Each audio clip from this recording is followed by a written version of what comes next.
ses. Değerli katılım.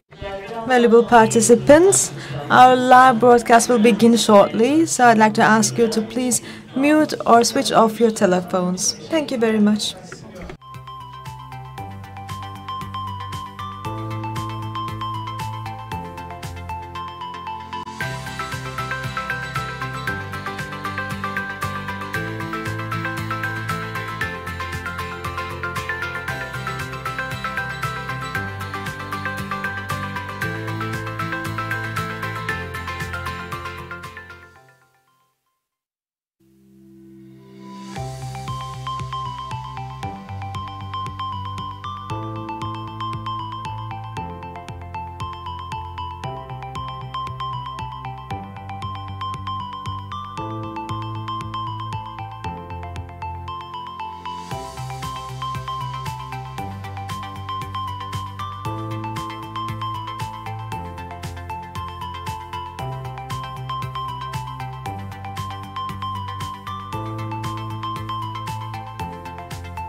Herkese merhaba.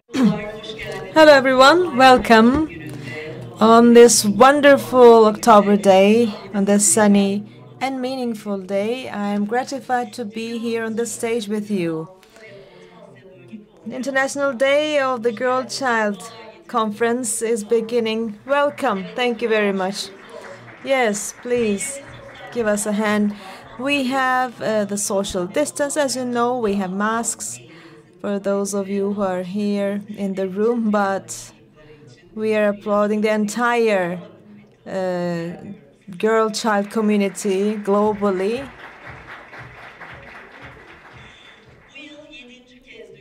So this year, for the seventh time, we are getting together on the occasion of the International Day of the Girl Child Conference. In our room in Istanbul right now, we have approximately 150 guests with us, and we have live broadcast through our YouTube channel as well as other channels. Right now, we have 3,000 participants. We know that we will have more and more every passing minute. So I'd like to thank everyone for being here and being online to watch us live.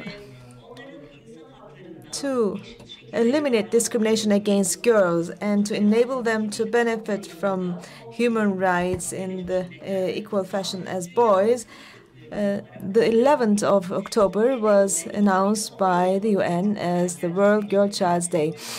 As of 2010, the World International Day of the Girl Child Conference has been held with the participation of Aydınlan Foundation, UNFCA, UNICEF, UNFDA. So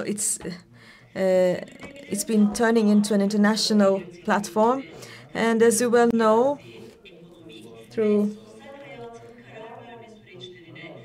involvement of women in a full and efficient way, we are going to enable women to enjoy involvement in decision-making mechanisms and be equally able to act as leaders in the society. In the digital transformation age, we need a set of solutions, of course, that need to be concrete, which is why this year in our conference, we have the theme, "The time is now, girls' leadership in the digital era."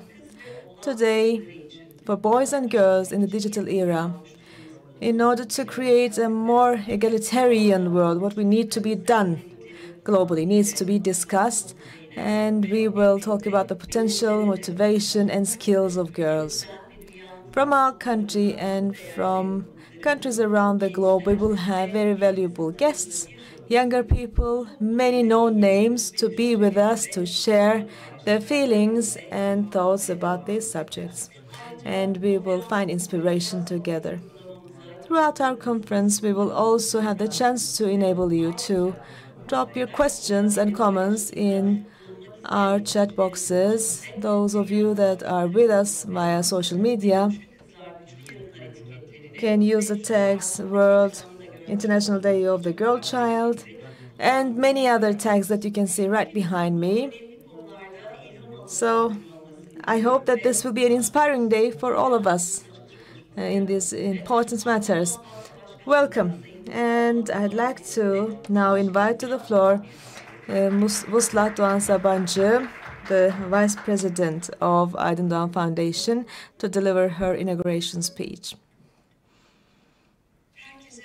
Hello, everyone. This year we are holding the 7th International Day of the Girl Child Conference. Welcome. UNICEF, UNFPA, UN Women have been collaborating with us in a very enjoyable and successful fashion for many years. I'd like to thank all that were involved in this process. The equal representation of girls and boys equally, but so that they benefit from the same opportunities. Creating a world where girls lead us in every field, every platform, is a dream that we all share. We know that over the last years we have made some advancements in gender equity and involvement of girls, but despite all the positive developments in many places around the globe, there have been prejudice and violence against girls, unfortunately. One of those that draws most attention is vital for the age that we live in, which is digital inequity. What I mean by that is, when it comes to girls in the fields of mathematics, science, and engineering, well, girls are not represented to a sufficient degree. In the use of internet globally, there's a 17% gender imbalance. 300 million women, fewer women have access to mobile internet as compared to men, which is equal to the population of the USA. So we have to be concerned. This digital gap means that girls and young women are less able to access education and healthcare and other services. It will be more and more difficult for women and girls, even impossible perhaps, as years pass by. Technology should be a great enabler instead. So we have to establish strategies that will enable this. Otherwise, digital inequity will keep growing, and we will miss the chances of improving women's ability to participate in labor and technology, etc. So soon, including Turkey, globally, countries are going to require more digital skills. But today's technological inequity means that for girls and women, there will be an obstacle, a caveat, when it comes to girls and women's access to the labor force, when it comes to digital skills. So to help the situation, we need to remove the negative prejudice against girls and women. As Aydın Doğan Foundation, we believe that this is the path to follow, and we focus on the education and equal representation and equal enjoyment of opportunities by girls. Preparation to university, scholarships, mentoring, leadership camps, student projects, dormitory life forms, and other tools are enabling us to equip girls for a better world and for the involvement of girls and women in science and mathematics more.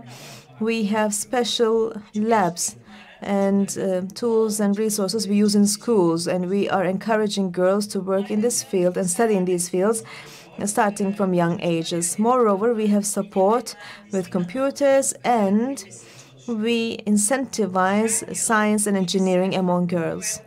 Each year, UNICEF, UN Women, UNFPA collaborate with us on the International Day of the Girl Child Conference, and we aim to enhance awareness among the general public.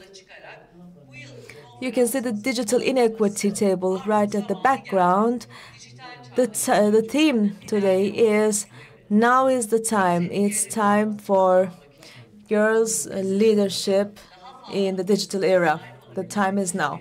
So we must equip our girls with the skills that they're going to need in the digital age, and to keep this up on the agenda, we have to use our might, all our might, to make sure that we raise awareness. This is how we should support girls' leadership in the digital era. It's a challenging time, but it will be worth it, and we will all be part of the solution. As Aydın Doğan Foundation, we have the headline, "Strong Girls, Strong Tomorrows." For many years, we have focused on our activities in this field, and we have gained an accumulation of knowledge and experience that we are willing and happy to share with all our stakeholders, NGOs, and civil society, and we are happy to have further projects to serve this purpose. In all fields, girls should enjoy equal opportunities as boys, and they should be heard louder. That's why we should act hand in hand. Valuable guests, let us think. Jennifer Doudna developed the CRISPR technology. the best COVID vaccine was developed by Özlem Türeci, which is the best vaccine against COVID-19, by the way. Without them, our lives would be so much more difficult. But Jennifer and Özlem are actually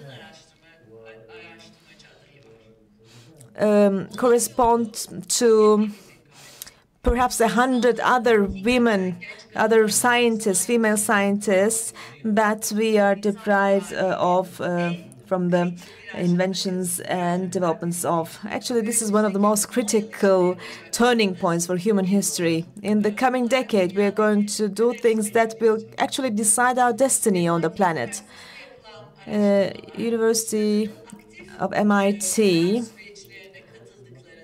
has carried out research that shows when women are involved in active decision-making, institutions and organizations are much more successful. There are many reasons for this, but one of the critical reasons is because thanks to their emotional quotient, women are able to find out about any possible problems earlier and come up with actions for remedy. One of the important components of EQ is the ability to listen carefully. The ability to carefully listen is important for everything, from the pandemic to the climate crisis to women's health to gender inequity. Many problems require this so that we can find a solution. We should not just know how to speak well, we should also be able to listen actively and effectively, which will enable us to open doors that we deem as closed and locked. This means with the emotional intelligence that they have, our girls and women can contribute hugely to development in any of these fields. And I feel this in my heart. So I would like to call upon our stakeholders in Turkey and in the region and globally. It's time. It's time to think outside the box and show that girls' leadership should be here.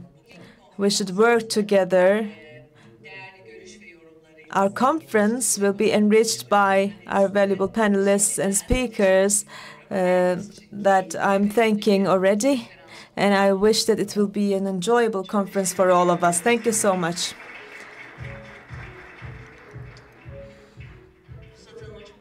Thank you very much, Vuslat Hanım. This was a really inspiring speech. Happily, EQ is really valuable and women have it from birth. Men learn it afterwards, but when they do, they manage. If they do. Okay. After this inspiring speech, I'd like to turn to one of the hosts of today.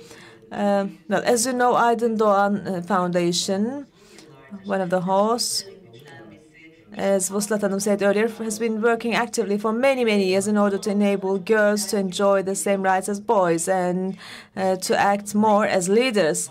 Now we have a film about this, and let's watch it, then we can continue. Thank you. Sen köy yerinde el alem ne der demeyip kızını okula gönderirsen, tarlada çalıştırmak varken yurtlarda kalmasına izin verirsen, o da yetmezmiş gibi şehir dışına gitmesine müsaade edersen, ta oralarda kız başına yaşasın dersen,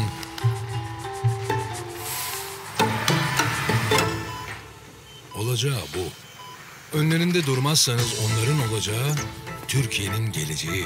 Aydın Doğan Vakfı olarak her yıl binlerce kızımızın eğitimini destekliyoruz. Güçlü kızlar, güçlü yarınlar.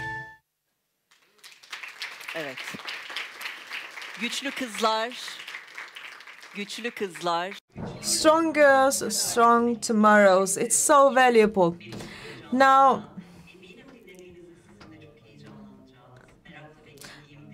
again, we come to a part where I had been waiting for patiently and curiously. We are going to leave the floor to the owner of today, younger people. 114 young people worked in a really enjoyable project about the digital age and girls' leadership in it. And now I'm going to invite them to the floor. They will have microphones. We have actually 12 representatives from this youth project that will be sharing the stage. And for us, they are going to read this announcement. Hello, everyone. UNICEF, UNFPA, UN Women, and Aydın Doğan Foundation each year organize the International Day of the Girl Child Conference. Within this framework, since July, in every field, we've had the motto that girls are going to assume leadership in every field. And in this frame, we develop certain products and services which bring together our differences. As 114 young people and children, we have recommendations, thoughts, and proposals that we will have you hear now. Although feelings and thoughts might vary, rights and responsibilities are equal everywhere. In the digital era as well as in everywhere else, we need gender equity. We need to eliminate any prejudice and enhance women leadership in every sector, as well as improving employment opportunities. Professions don't have gender. We can be engineers, pilots, scientists, basketballers, or administrators or managers. Successful women will take us as models, and we take successful women as role models, and we need to hear their voices more clearly and more loud so that we get to know them better. In social media, commercials, ads, even in school books, we see inequity of gender. If someone is cleaning the floor in a commercial, usually they're a woman. On the other hand, engineers and managers are usually men. We want these messages in the media to change. We want more egalitarian messages in social media. Girls and women need to use online environment with safety, and we want everyone to act responsibly. For everyone to have a better job, have a better career, and a more successful life, everyone fights. And our challenge is to be visible, to become recognized, and to be seen. In literature, science, sports, and literature, we want to be involved, and we want to show our interest, and we want to be part of cultural and scientific activities and events. We need this. In the fields of sports, art, science, and education, we must have more funds to benefit from. Each of us has different skills and aptitudes. We need teachers that are going to discover our aptitudes. We don't want to be acting like girls or boys. We just want to be ourselves. We want to be the person we want to be. We want to do anything that we can do. We believe that in every field we must have gender equity. Do not forget, we are the ones, the generation that will shape today and tomorrow. With your support, we will be the leaders of today and tomorrow, and we will work hard for the enhancement of girls' skills. To find out about our proposals and thoughts, please use the social communication networks of UNICEF, UNDP, and Aydın Doğan Foundation. A big round of applause for these wonderful young people. Give them a hand. Thank you so much, children. Once again, we give them a hand. Standing ovation. So, once again, thank you very much and congratulations all colleagues who have been contributing to this process. Let me remind you that all these activities prepared by our younger people and our children can be viewed from dünyakızçocukları.org. Today with us we have UNICEF Europe, Central Asia Regional Director, Ms. Afsha. I'd like to invite her to the floor.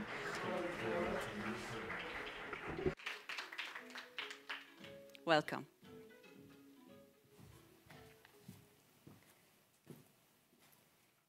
Thank you very much, Ms. Özge Hanım, for your kind introduction.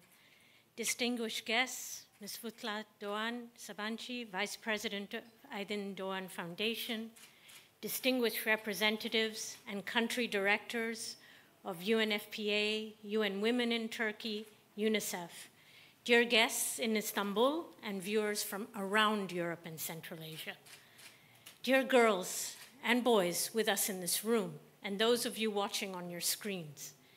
It's a true pleasure for me to be here on this very special day, to mark International Day of the Girl Child by bringing young people together with experts and representatives from women and children's organizations and members of the international community as well.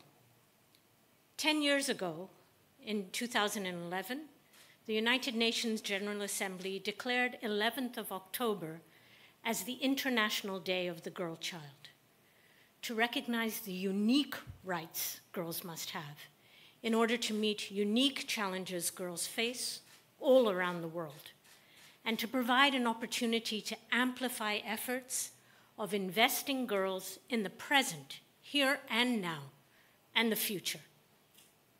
Let us think together. Why does empowering girls and women matter?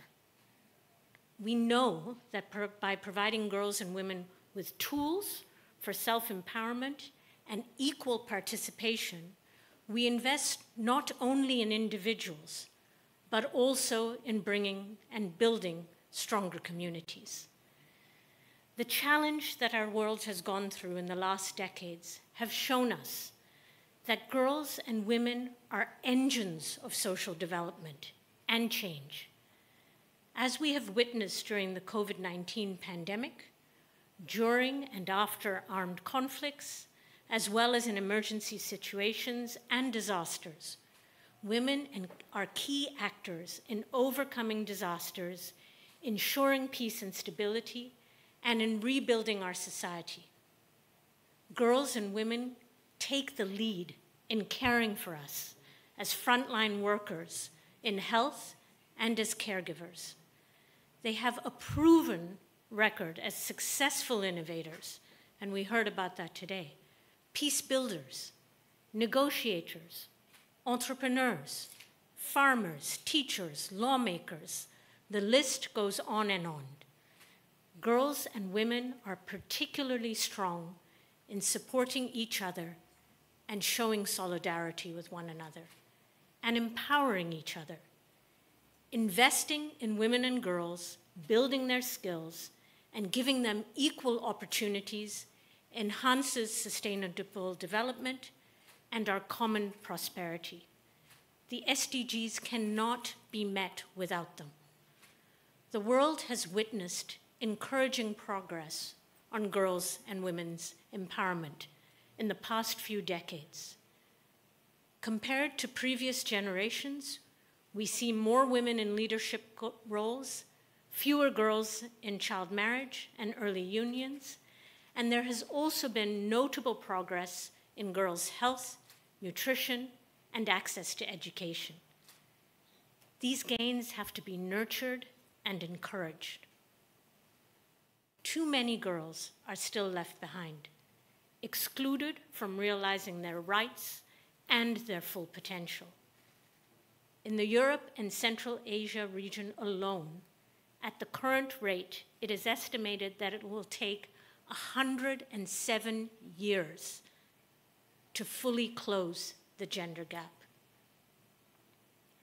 Across our region, discrimination and violence against women and girls are still common and are particularly widespread amongst the most disadvantaged populations. These include refugee and migrant women and girls, adolescent girls from the most marginalized groups, those living with disabilities and health conditions such as HIV, and children with non-conforming gender identities, girls from Roma communities, those living in remote areas in poverty, and in closed institutions. Dear distinguished guests, the last decade has brought tremendous changes to the world as we knew it, at an unprecedented speed, the way we connect, the way we work, the way we learn, the way we participate, the way we listen. How did all this impact children? Many children are already born into this digital world. Many young girls and boys are forming their identity and experiencing their transition from adolescence to adulthood through digital platforms. The use of digital platforms for connecting, participating, and learning has accelerated further because of COVID-19. Yet the pandemic showed us that inequalities, including gender inequalities, deepen in such challenging times. When these intersect with poverty, lack of resources, and social norms, it makes it even more difficult for women and girls fully to participate in the digital space.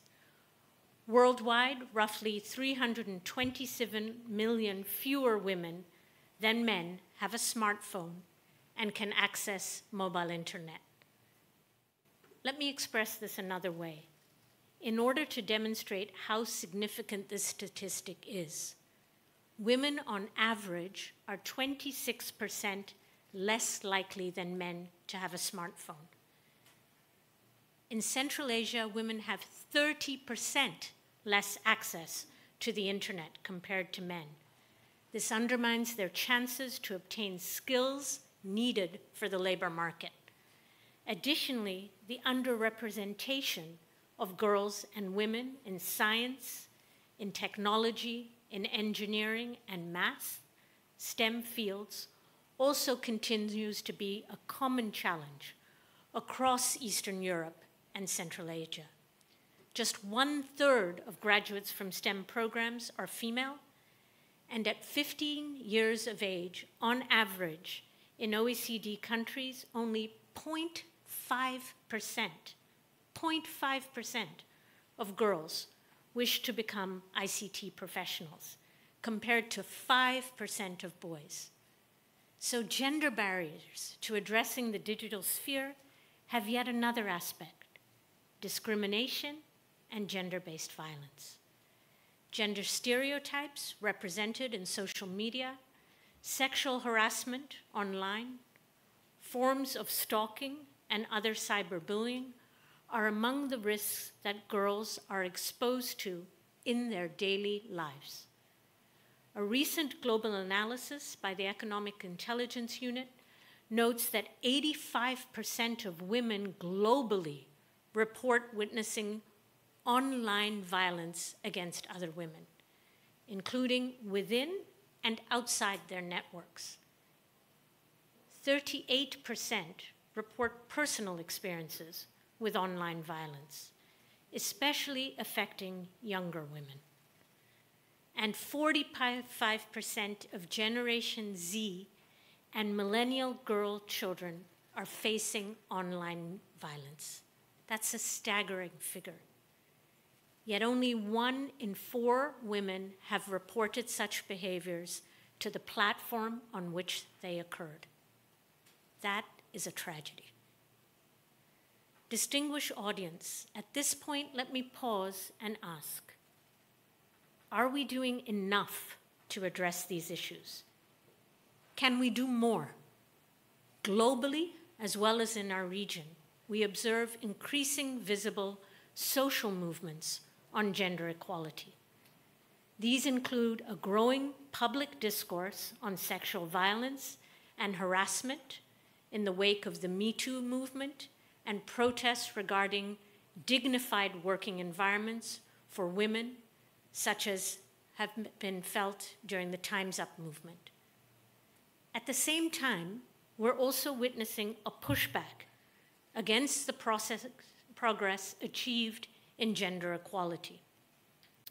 These can be seen in recent actions regarding human rights treaties and conventions, and the challenges faced by some civil society organizations and statements normalizing violence against women and girls. To achieve true gender equality, we must continue to push for it each day in all aspects of our work and our personal lives. Within the framework of the Sustainable Development Goals, we are committed to ending all forms of discrimination against all women and girls, everywhere, including in the online space. We also have to make sure that women and girls can participate and enjoy equal opportunities for leadership and use of enabling technologies that allow their full participation in society. As the title of today's conference suggests, it's time to accelerate our collective action in advancing gender equality. It's time for states to put greater effort into establishing more inclusive and gender-responsive education systems, criminalizing violence against women, including in the digital sphere, creating a more protective and enabling operational environment for civil society organizations is an important component of this effort. Many have said today the time is now for all of us, the international community, the private sector, experts, parents, teachers, and community members to accelerate our support to adolescent girls, safe and meaningful participation in advancing gender equality. The time is now to support young women and girls to become the champions of gender equality, especially in a more digital field, as leaders of today. Dear children and young people, as you already know, gender equality is not only a fundamental human right, it is the foundation for a sustainable world where all girls and boys and women and men and people of all genders can enjoy the same rights, resources, opportunities, and protection. You know that gender to a world free of violence and discrimination. You use social media to raise your voices, to share positive narratives of your success and achievements. You invent applications. You code. You shape new technologies. You offer your own solutions to the world's problems. What can we do to support you more? I look forward to listening to you during today's conference, and I also have a few considerations I would like to share with all of you. We should move away from only sense of the digital world and its victims. Women and girls are often victims of harassment, poverty, and discrimination. But women and girls are also leaders, change makers, mentors, role models, contributing to rebuilding our own lives and communities. With this perspective, I'd like to recall 6 core principles included in the gender equality strategy in Europe and Central Asia, which we want to learn from you how to use this tool to guide our joint efforts in the Europe and Central Asia region.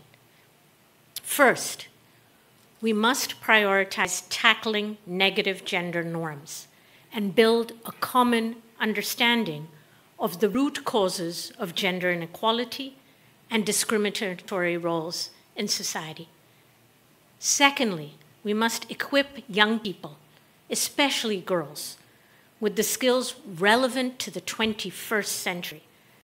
These include not only digital skills, but also soft skills for collaboration, problem solving, critical thinking. And thirdly, we need and should engage boys and men in our collective efforts. They are critical allies in shifting the dominant norms and in promoting girls' and women's empowerment. Fourthly, our efforts to mobilize social and behavioral change and transform the way we engage with communities, building our own skills for supporting children to learn and interact safely in the digital world. The 5th principle is addressing gender issues at the systemic, legal, and policy levels, enhancing gender data for policy change, and finally, as of today, and this forum is a great example, we should leverage our partnerships for collaboration, including with women and youth-led organizations, academia, private sector, knowing that business can be a key partner in identifying innovative solutions for gender equality. And they are critical to invest more in digital solutions to reach more and the most disadvantaged. Media agencies and advertising federations are critical, as we heard from young people. They can significantly influence how gender roles and stereotypes are portrayed in society. Distinguished audience, I would like to conclude my remarks by calling upon all organizations and every member of society to work together to advance the skills, leadership, and well-being of adolescent girls, and support their agency and voice. Together, we can and must continue to work together to achieve gender equality for every child. Teşekkürler. Thank you. Thank you, dear Dr. Han. Thank you. Sayın Han'a bir kez daha çok Once again, we would like to thank Ms. Han for this nice speech right now. We will have a very special talk with the leaders. In front of you, the Aydın Doğan Foundation Director, Hanzade Doğan, and UNICEF General Director, Henrietta Fore, and the CEO of NASDAQ, Adina Friedman, will be with us in order to moderate the session. I'd like to yield the floor to my colleague, Avşin Yurdakul. With a round of applause, we would like to invite our speakers to the stage, please. Thank you very much.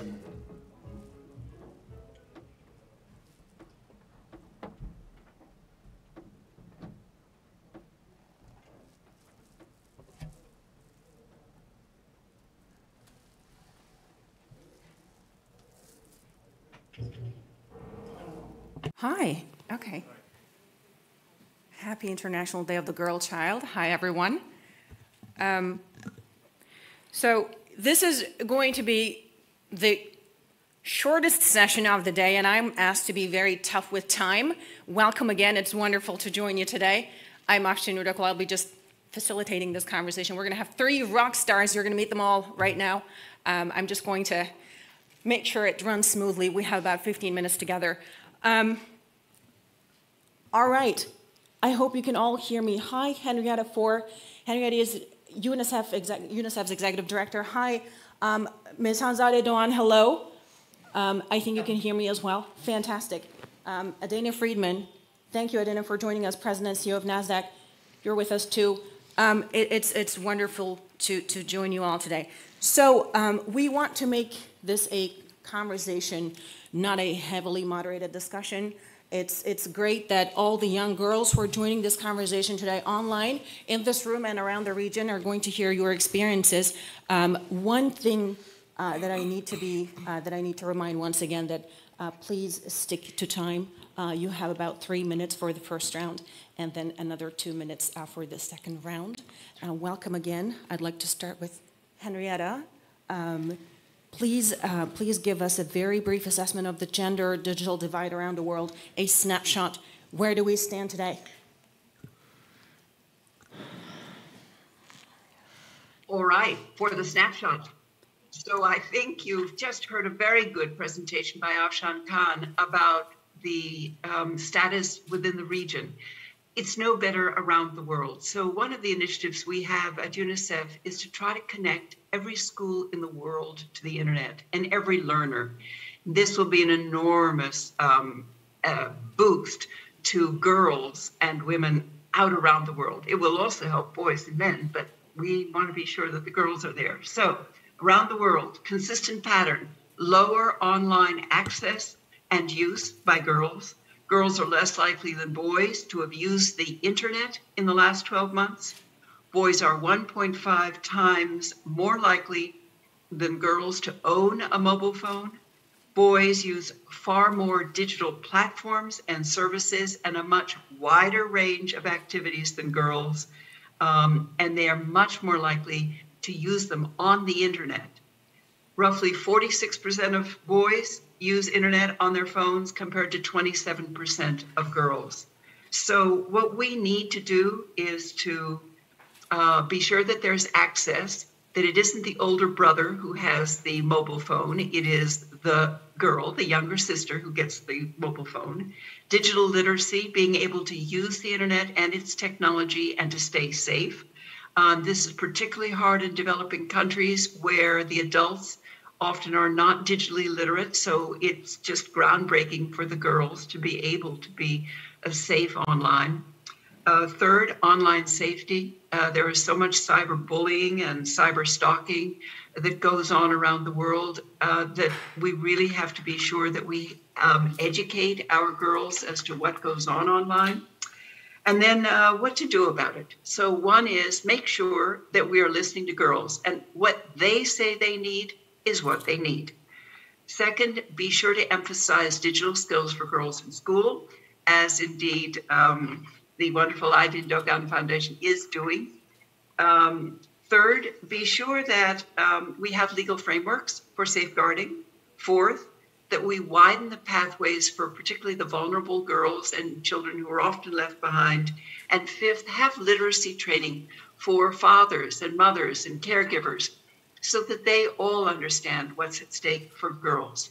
So with that, let me turn it back to you, Afshan. And we know the world is inequitable, and that's what the statistics tell us. Henrietta, thank you. I'd like to turn to Adina Friedman, and can I have Adina on the video wall? Hello again and welcome. Thanks for being with us, Adina. You're leading NASDAQ through the next technological shift, and God, that must be quite an experience. Would love to hear more from you, and how do you see, whether you see the trends laid out by Henrietta for a second ago, how does that play out in the financial industry? What are the challenges and opportunities that lie ahead for women and girls when you look at the future? What would you say? Well, thank you very much for having me today to talk about such an important topic. I think, we're here to encourage women and girls to achieve their greatest ambitions. And it is such an important and urgent topic because girls and women, by having as more of them join the economy by working outside the home, there's just a plethora of evidence that demonstrates that a country's economy becomes stronger, both in terms of fueling economic growth by tapping into an amazing talent pool, as well as by creating a more balanced society, drawing on complementary strengths of men and women driving society forward together. When we think about the financial industry and what we do to serve the economies, we're here to create fuel for the economic growth. We're here to fund new businesses, new ideas, innovation that really drive society forward. That innovation coming from both men and women make it so that we can drive society forward in a more balanced way. And using technology is a critical component to that. So when I look back and think about my own career and what got me where I am, I had a lot of different elements driving me to my current role. The first was I had great role models in my parents. My father spent his career in investment management, and he brought me to the office occasionally when I was growing up, which gave me a front seat to understanding his business and understanding investments, understanding the financial markets. After being a full-time mother for several years, my mother decided to become a lawyer when I was 9 and became the first female partner in her law firm. So her professional journey was very important to me. Another major contributor has been my access to education and the encouragement that I received from teachers to aim high and follow my professional dreams, starting with early education and starting with STEM. A lot of science in school, a lot of understanding, and access to science, teachers who were trying to push us to understanding it and investing our time to really understand math and science, I think was a big part of my education growing up. And then I also received sponsorships when I started working from my managers and senior leaders at NASDAQ throughout my career. And they guided me and counseled me and helped manage my career priorities to position me for my current role. So there's a key lesson there. And by the way, they were all men. So, the key lesson is that while women can do a lot to help other women, we do live in a co-ed society, and having strong men as allies are very important to women's success. So when we examine all of the ingredients that contribute to women's success in the professional world, it includes family, access to education, senior level sponsors and mentors, and most importantly, each woman's own inner drive and passion that come together to create the recipe for success. So thank you very much for having me here today, and I'm happy to answer questions. Thank you, Adina. We'll be back for the second round. Hanzade Doğan Borner, I'd like to now come to you. I do know that your foundation works to open up more space for women and girls in this field, in the digital and the STEM areas. Please tell us more about the work that the foundation does and how women and girls can enter and thrive in those fields. Sure, thank you. I'm very happy to be here with you in such an important day. We are really at the cusp of a scientific and technological change. And this change, this transformation is so powerful that it is, if we don't have a fair representation of a woman in science and technology, it's very threatening. At the same time, it's a big opportunity, because if we have a fair representation of women in STEM, then we have a chance to do a quantum jump in gender equality. So it is really existential, I believe, to make sure we have female representation in these subjects. I mean, our foundation has been committed to this cause for the past 25 years. We've done giving anything from giving scholarship to secondary schools, to building dormitories, to running mentorship programs. And in the last 5 years, we also started a scholarship program to encourage girls to choose STEM subjects in their higher educations. And we try to target girls at a much younger age, when they are 13, 14, to explain them, to show them role models that, science and math is not only for boys, which I believe the most important barrier in front of us is these cultural biases. They are, these subtle messages, these stereotypes, these biases, all makes look girls like they are less able in science and math than boys, which is totally not true. It's nonsense. It is cultural biases, cultural convenience. We need to fight these stereotypes. That's where we start from. We need to continue telling our daughters that they can go to the moon, walk on the moon, they can be whatever they want, and tech and science and math are not for boys.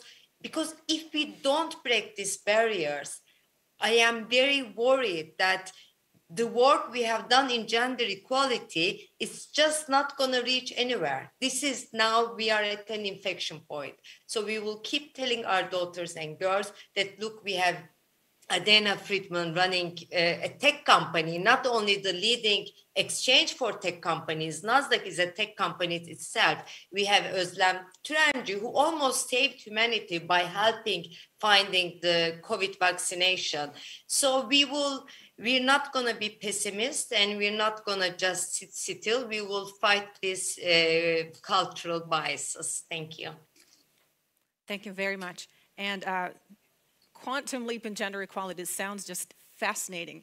And I could not agree more that telling girls that they can do it and girls can do it is a very, very powerful message. So in this last round, I'd like to, obviously as a journalist, I truly believe in the power of storytelling. So I'd like you to share some stories with us because I do know that they're going to stick with the audience here. We have a lot of leaders from civil society, from government representatives and media leaders who are tuning into this conversation, but there are also girls who are joining us online today from Turkey and from around the region. So I'd love to ask you, and in the same order, Henrietta for Hanzade Doğan, Adena Friedman, personal stories that shaped you and that encouraged you to walk that tough road ahead and not to give up. I would love to hear that, and I would love for those young girls listening to this conversation right now, get inspired. I know it's going to stick with them.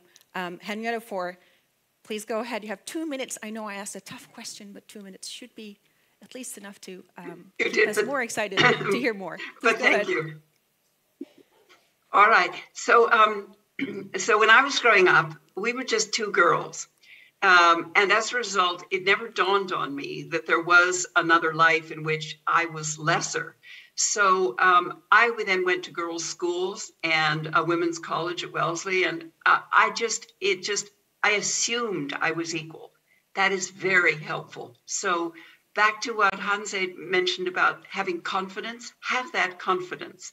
And then let me go to Adina. So my father was in manufacturing and in milling, and he had lots of businesses.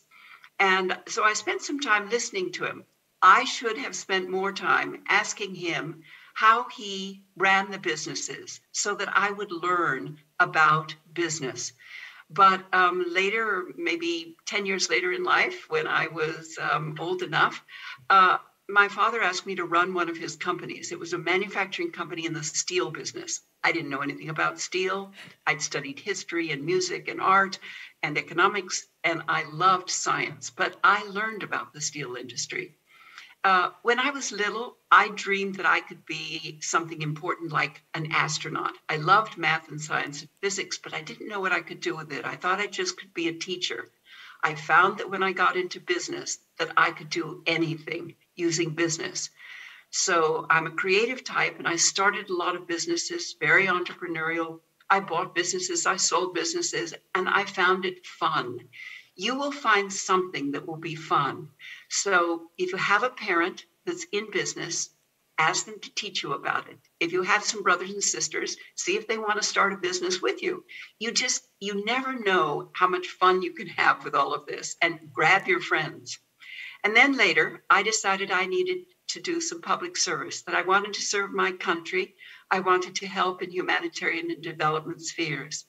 And you can just raise your hand and see if you can do public service or community service. And it begins with volunteering, but for me, it means that I had a chance to become the executive director of UNICEF globally, so I can help millions of children and young people. Mm-hmm. And you can do that if you want to. So the doors are wide open. You've got some great role models with you today from UNICEF and UN Women and UNFPA and from the foundation. So use it, ask older people to help you, and we just support all of your dreams. Go be whatever you want to be. As Hanze said, you can be anything. Thank you. Thank you, Henrietta. You can be anything. What a powerful message. Adina, I know you're into martial arts, and that has helped you become fearless along the way. I wonder if your advice to young girls is also picking up a hobby that's going to help them become more fearless. How can they be more fearless? Well, I would actually start by saying that when I was young, I wanted to be an astronaut, and my teachers never at any point said, "You're a girl, you can't be an astronaut." They always said, "Okay, well, let's talk about what it takes to become an astronaut." And they would talk to me about physics. They'd talk to me about chemistry. They'd talk to me about math. They'd talk to me about, why do I want to be an astronaut? So the teachers had played such a critical role in helping me build confidence that if I really want to do something, it's on me to figure out how to do it. There's no barriers to trying something, to doing something. And what's really amazing, I obviously did not become an astronaut, but I did apply my math skills, my economic skills to coming to NASDAQ. And now, of course, we are an advanced technology provider to the capital markets all over the world, including a partner to the exchange in Istanbul. But I also would say that now I'm looking out and looking at the world, and there are all of these companies now that are involved in space and involved in taking space to the next level. And so, as I look around and I realize that our capital market and NASDAQ and what we do helps those companies find money and make it so that they can achieve their ambitions. It's really fun to think about all of the careers that are possible today, and looking at space or looking at chemistry, looking at medicine. looking at the advances in medicine, examining how technology can change lives. It is just an incredible time of opportunity. And it's really just a matter of having that inner drive, listening to those sponsors who have confidence in you so that you can have confidence in yourself. And then taking those ambitions and trying to take them as far as you can. But just be bold and be confident, but also find those mentors and sponsors who can help you, who are there to put the positive voice in your head, not the negative one, to help you find and achieve your ambitions. Thank you, Adina Friedman. And lastly, Hanzade Doğan, what would you say? What is your advice to the girls, to the young girls listening to this conversation in this room and online at the moment? How can they keep pushing and not give up? And as Adina said, make sure that inner drive is alive. Thank you. Thank you. I mean, I am really inspired by both Henrietta's and Adina's speeches, and I want to echo what they've said. My personal experience is slightly different because I come from a family who my parents always, wanted us to be on our 2 feet and to be independent. At the same time, the culture, the background was more, slightly more conservative. My mom wasn't able to go to university because my grandmother thought it wouldn't be safe for her to stay in a big city. So she was a woman who didn't have the means I had. And that really, I think, defined, in a way, my journey. Because I firsthand experienced what it feels as a girl not to be believed in. So my message to you would be, don't even let your parents or your relatives or whoever, your teachers, to make you doubt that as a girl you are less.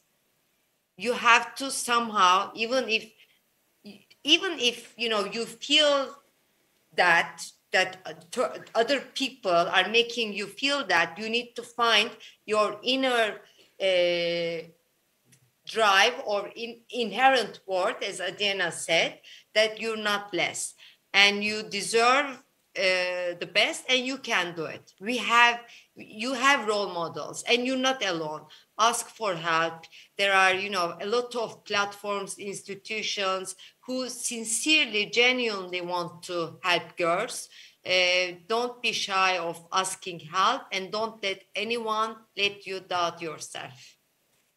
Henrietta Fore, Hanzade Doğan, Adina Friedman, thank you so much for delivering such a powerful message today. It was wonderful to join you. It was an honor to be a part of this conversation. Thank you all, and thank you all for listening and for being with us. Let's get back to you. Teşekkür ediyoruz. Sevgili Afşin Yurdakul'a, konuklarına bu ilham verici mesajlardan dolayı da çok... Thank you very much, Afşin Yurdakul and colleagues. Valuable panelists, thank you for your speeches. So, after sharing experiences about how we can have good role models for younger girls, we start with our panel. The first panel is about strengthening girls in the digital era, opportunities and threats, challenges. But before that, to open the panel, we have Mr. Hasan Muhteşami, UN Turkey representative. Please, sir, take the floor to open the panel. Okay. Thank you so much. Good afternoon, everybody. I recognize our partner, Aydin Doğan Foundation, my esteemed UN colleagues, Regional Director of UNICEF, UNICEF representative, and UN Women representative, as well as all partners and colleagues around, particularly young people. Thank you very much for being today here, and we are honored to be part of this function today, commemorating the International Day of Girl Child. And this year's theme is extremely meaningful for all of us, and you heard from different distinguished presenters here.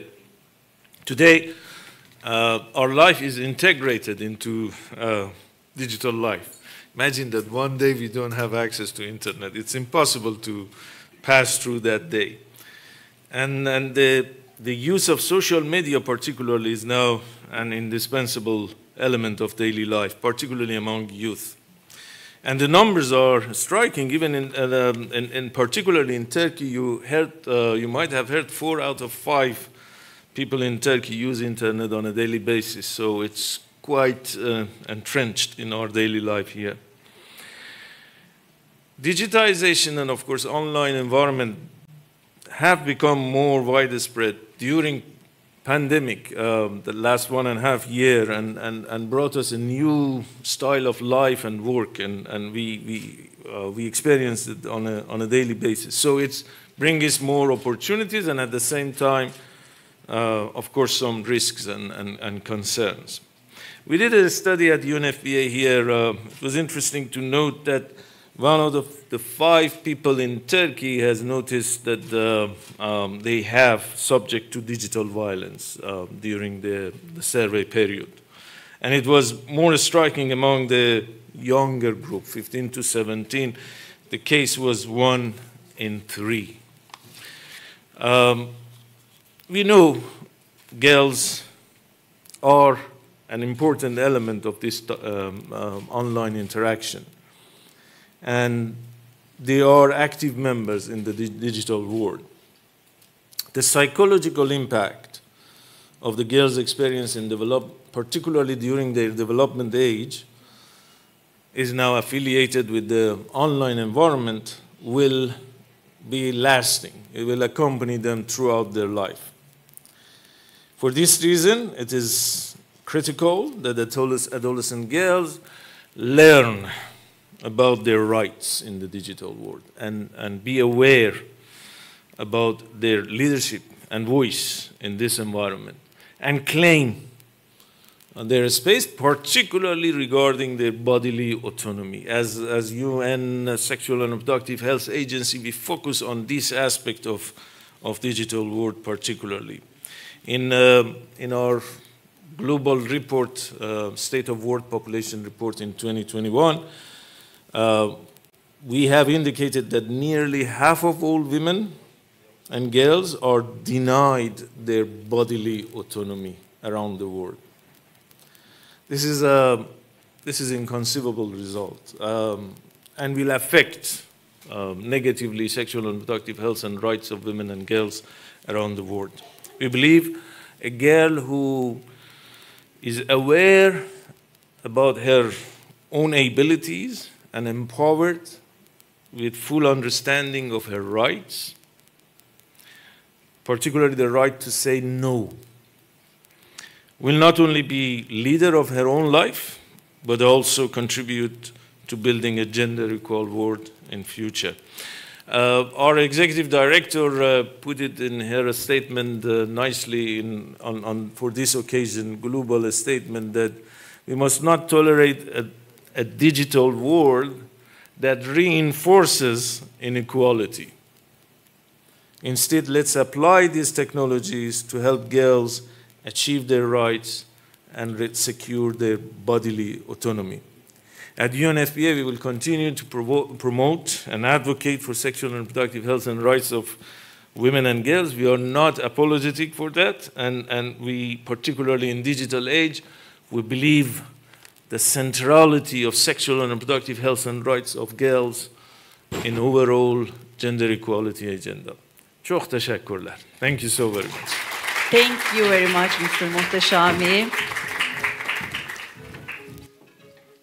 Şimdi panelimize geç. Now, before we move on with our panel, as you know, social media posts play a really important role in our lives now. So that you share this event, I'd like to remind you of our tags so that you can, our hashtags, so that you can watch the panel. These are the ones in Turkish, Dünya Kız Çocukları Konferansı, and Güçlü Kızlar, Güçlü Yarınlar. We also have in English, International Day of the Girl Child Conference, and Empowered Girls, Empowered Futures, IDGC 2021 and Day of the Girl. These are the hashtags to use today. So under these hashtags, please make social media posts today. So now we move on with the panel. Empowerment of girls in the digital era, opportunities and challenges. From UK, Sonia Livingstone. From Ukraine, Yana Pamfilova. From Turkey, Selin Özünaldın and İlayda Işık. And the moderator of the panel will be our beloved Shirin Payzın. So I'd like to invite to the floor our valuable guests, please. Welcome. Hello, everyone. Welcome. I'd like to invite my guests. A lot of important things will be discussed in a very short amount of time. We have really limited time. Yana, how would you like to? Thank you. Once again, welcome. So I checked my agenda. The 11th of October 2019 was the last time I was in this room, and we were talking about the invisible obstacles that we should overcome, especially how girls should overcome them so that they can have a strong future. Actually, there were invisible barriers back then, and we were not even aware of them because right after, in the aftermath of this event, there was a pandemic, and we suffered a lot. But it started a completely new world, and before our sight, overnight, lives changed, and our days would never be the same again. We all digitalized and we all got used to working, doing business, talking, communicating in the digital world. And we looked at the world from a digital point of view, which means I'm now running this panel in a totally new world. Last year we held an online event it was the same conference held online this time, but now we are together in the same room and discussing the realities of a totally brand new world. So how we can create opportunities for girls in this world, and what kind of obstacles might they come across, and how do we use the digital environment or new technologies to empower girls. We do have great opportunities ahead of us, but there are also caveats that we should be careful about. So, as I say, this is a long topic that we have to discuss briefly. Sonia Livingstone from UK is with us. In the booklets in front of you can see the background of our guests. Welcome, Sonia. Welcome, guests. Thanks so much for being with us. So I turn to Sonia. Quite limited time. You have 7 minutes, and I would like to welcome you one more time. And would you like to share with us how do you see new opportunities for girls in digital world? What are challenges and opportunities as well? I should be delighted, and thank you so much for the invitation and the celebration of the Day of the Girl. And I'm sorry I can't be with you in person today, but I have set my timer for 7 minutes. Next year, I'm very hopefully. pleased to give you some thoughts. I think we are all well aware that 2 billion young people at the moment do not have internet access, and girls are more likely to be without it than boys and young men. And indeed, whichever indicator you use and in whichever country you look, there are persistent gender gaps in access and use of digital technologies, and these apply at home. When digital technology is provided by parents or caregivers, they tend to be more likely to give better and earlier access to boys than to girls, and they tend to supervise their daughters more closely. At school and in other public locations, again, boys gain more access and more support, and especially the idea that children will go on into technology-related careers is much more reserved for boys. And as we know, the pandemic was mentioned. Of course, this has highlighted the intersectionality of digital and gender divides, which are wider in rural areas and poorer areas. And yet, girls around the world, including in your and my region, girls are excited and optimistic about technology. For the UN Committee on the Rights of the Child, when we produced General Comment 25 about the digital world, we held a global consultation and listened to such enthusiasm. Girls keen to learn about technology, girls keen to gain digital literacy, girls who see the digital world as a space for their agency and for their voice, a place where they can exercise their passion about creativity and communication, a place where they can participate and make a difference. So I speak as a researcher, researching particularly the Global Kids Online project jointly with UNICEF Office of Research at Innocenti. And, you know, there we see often evidence of gender differences in access and uses of technology, but they're not uniform. So we also find there are countries where the gender differences are small, where national policies to overcome the gender gap can really help. And so the gender gap is not inevitable. There is much that policymakers and practitioners can do. At the same time, you asked me to talk about opportunities. You know, even in the world's richest countries with all the privileges, it's still only a minority of children, a small minority sometimes, who really do the most creative and most participatory activities online. So in all of those possibilities that we would love to encourage for girls, many more efforts are needed to, in our work, we think of it as a kind of ladder of online participation. And many children begin at the beginning, but they don't get the opportunities to do more advanced and more complex and more developed opportunities. What is encouraging, I think, for today's discussion is that when the limitations and gaps in access are overcome, there are fewer differences in what boys and girls choose to do online. They all love online communication. They all value information search. In many countries, though, they do say there are not enough diverse and imaginative online resources for them. And I would say especially for girls. So it's not just a matter of encouraging girls, but also providing resources for them in their language, in consultation with them. And just to make a small point, one of the big differences we do see in research is about games. And it's often thought boys just play games. This is a problem. They play too many. Perhaps this is true.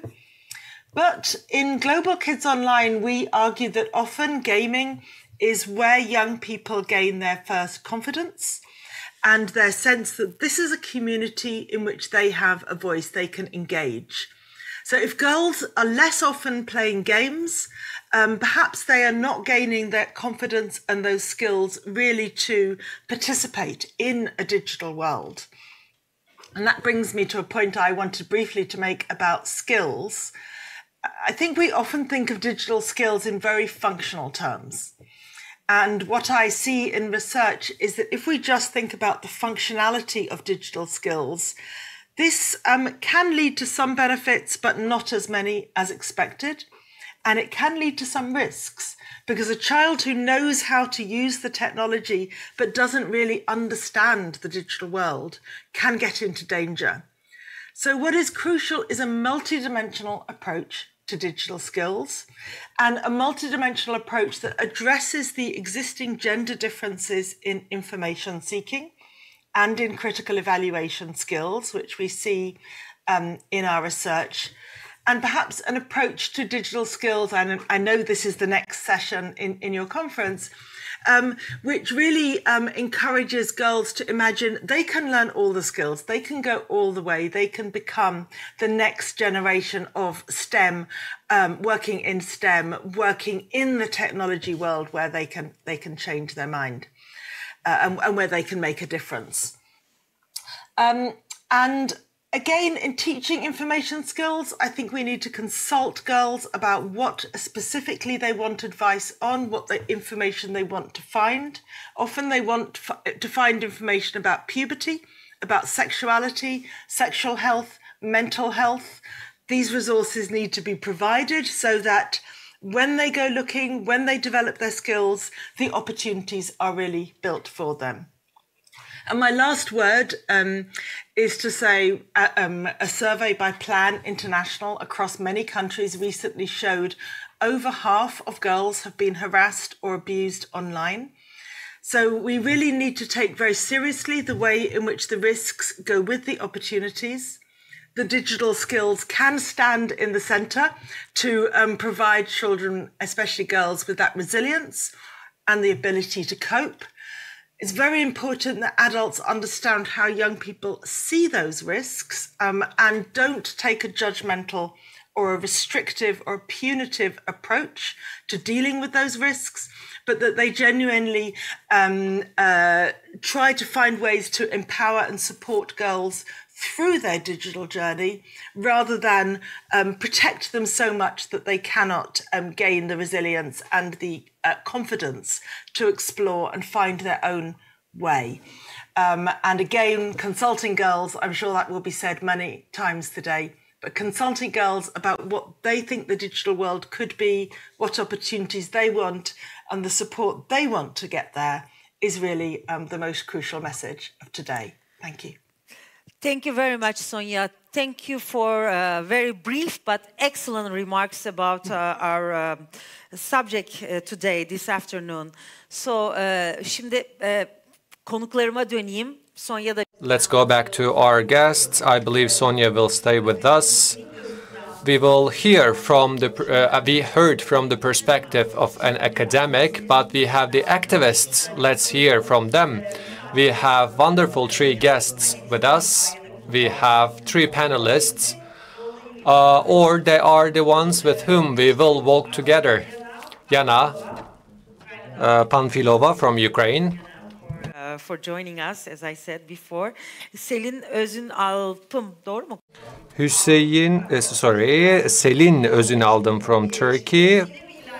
And İlayda Işık from Turkey. They are 2 activists, Selin and İlayda. I mean, you see, they do wonderful things. He for she in Turkey was very smooth campaign in Turkey. It was a civil initiative and showed its power in Turkey. And İlayda was the coordinator of Kız Başına platform. We have limited time. Unfortunately, we don't have many minutes for our questions. That's why. What will we be doing in the digital age? Because civil initiative is really important and activism is really important, and digital platforms are used in order to collect our powers together. Of course, there are many bottlenecks and problems, but digital activism, after a while, will turn into a big power, and we want you to talk about it. Thank you so much. My name is Yana. I'm from Ukraine, and I was born with HIV. As a person who lives with HIV, I know that gender equality is so important to live free. But social stigma and bad laws don't allow you to be yourself. Even after 40 years, society still fears and discriminates against this disease. When I was 10, I had learned of my HIV status. I started taking daily pills against this virus that saved my life. But I need more 7 years to accept my HIV status. When I was a teenager, I had many difficult questions, such as, why did my mother keep my HIV status as a secret? Can I have a sex? If I do, will I transmit HIV? And many more questions. As I grew up, the answer found me. My biology teacher told my class not to talk to people living with HIV. My friend's grandma was very angry because my mom didn't tell her that I had HIV before a sleepover at their home. I realized that my HIV status was a dark secret for everyone else, but not for me. Doctors didn't talk to me about my health. They only talked to my mother, pretending she knows all decisions about my conditions. I could even talk to my doctors alone because the laws didn't allow it until my 18th birthday. And many adolescents still facing the same problem in the legislations. They need to wait 18 years old to go and talk with the doctors. So that's I had to look for answers on my own and ask Dr. Google. I realized millions of other adolescents were in the same situation. So we created Teenagers, the first peer support group for vulnerable adolescents and young people in Eastern Europe, Central Asia. We operate in 6 countries and have provided online peer counseling for thousands of young people, especially girls, especially adolescent girls, in 6 countries in ECA region. And states how many young work with. We want to change this reality. Young girls have struggled. During the COVID pandemic, the world has changed so quickly. Young girls have struggled to cope with mental trauma, isolations, and social distancing, especially if their family relationships are not good. If they're feeling stress, depression, and anxiety, and some are using more drugs and having riskier sex, violence, inequalities, and radicalism are increasing. Those who felt bad felt even worse. Lera, she's a young woman, only 17 years old, and she's an activist and teenager. Last year, she attempted suicide three times. She spent 7 days in a coma, in the hospital in a coma. It was the beginning of the COVID, and it was awful. She felt isolation, scarcity, and lonely. She has been feeling depressions all the time, and only now it was diagnosed. She felt the pressure of society. Very often it's related to gender. It started her to cry so that no one could hear, to harm herself so that no one could see, and to smile in such a way that no one even understood that inside she hated herself in all her life hurt. It put pressure on her. The word depression is not enough to describe all the feelings that she faced. At Teenager, we launched Stay Safe to provide psychological peer support, because now all adolescent and young people stay online and live with mobile phone. They sleep with mobile phone, and sometimes the young people, especially girls and young boys, feel more anxieties, and so that we should work with that, because what happened with Lera did not happen to any girls. So we must listen adolescent girls and young women, especially girls. We have the rights now to participate decision affecting our lives and our health, because there's nothing about us without us. We must build a good mental health and psychological peer support both online and offline. Today, we all celebrate International Girls' Children Days. Why can we use this moment to build a better and more just world? We must give girls more opportunities and more faith that this world is not just a man. We must invest in girls, because we are all different, but everyone has two rights, full respect and dignity, no matter who we are. Thank you. Thank you very much. Actually, you have 1 minute left, so why don't we take this opportunity to ask you a question?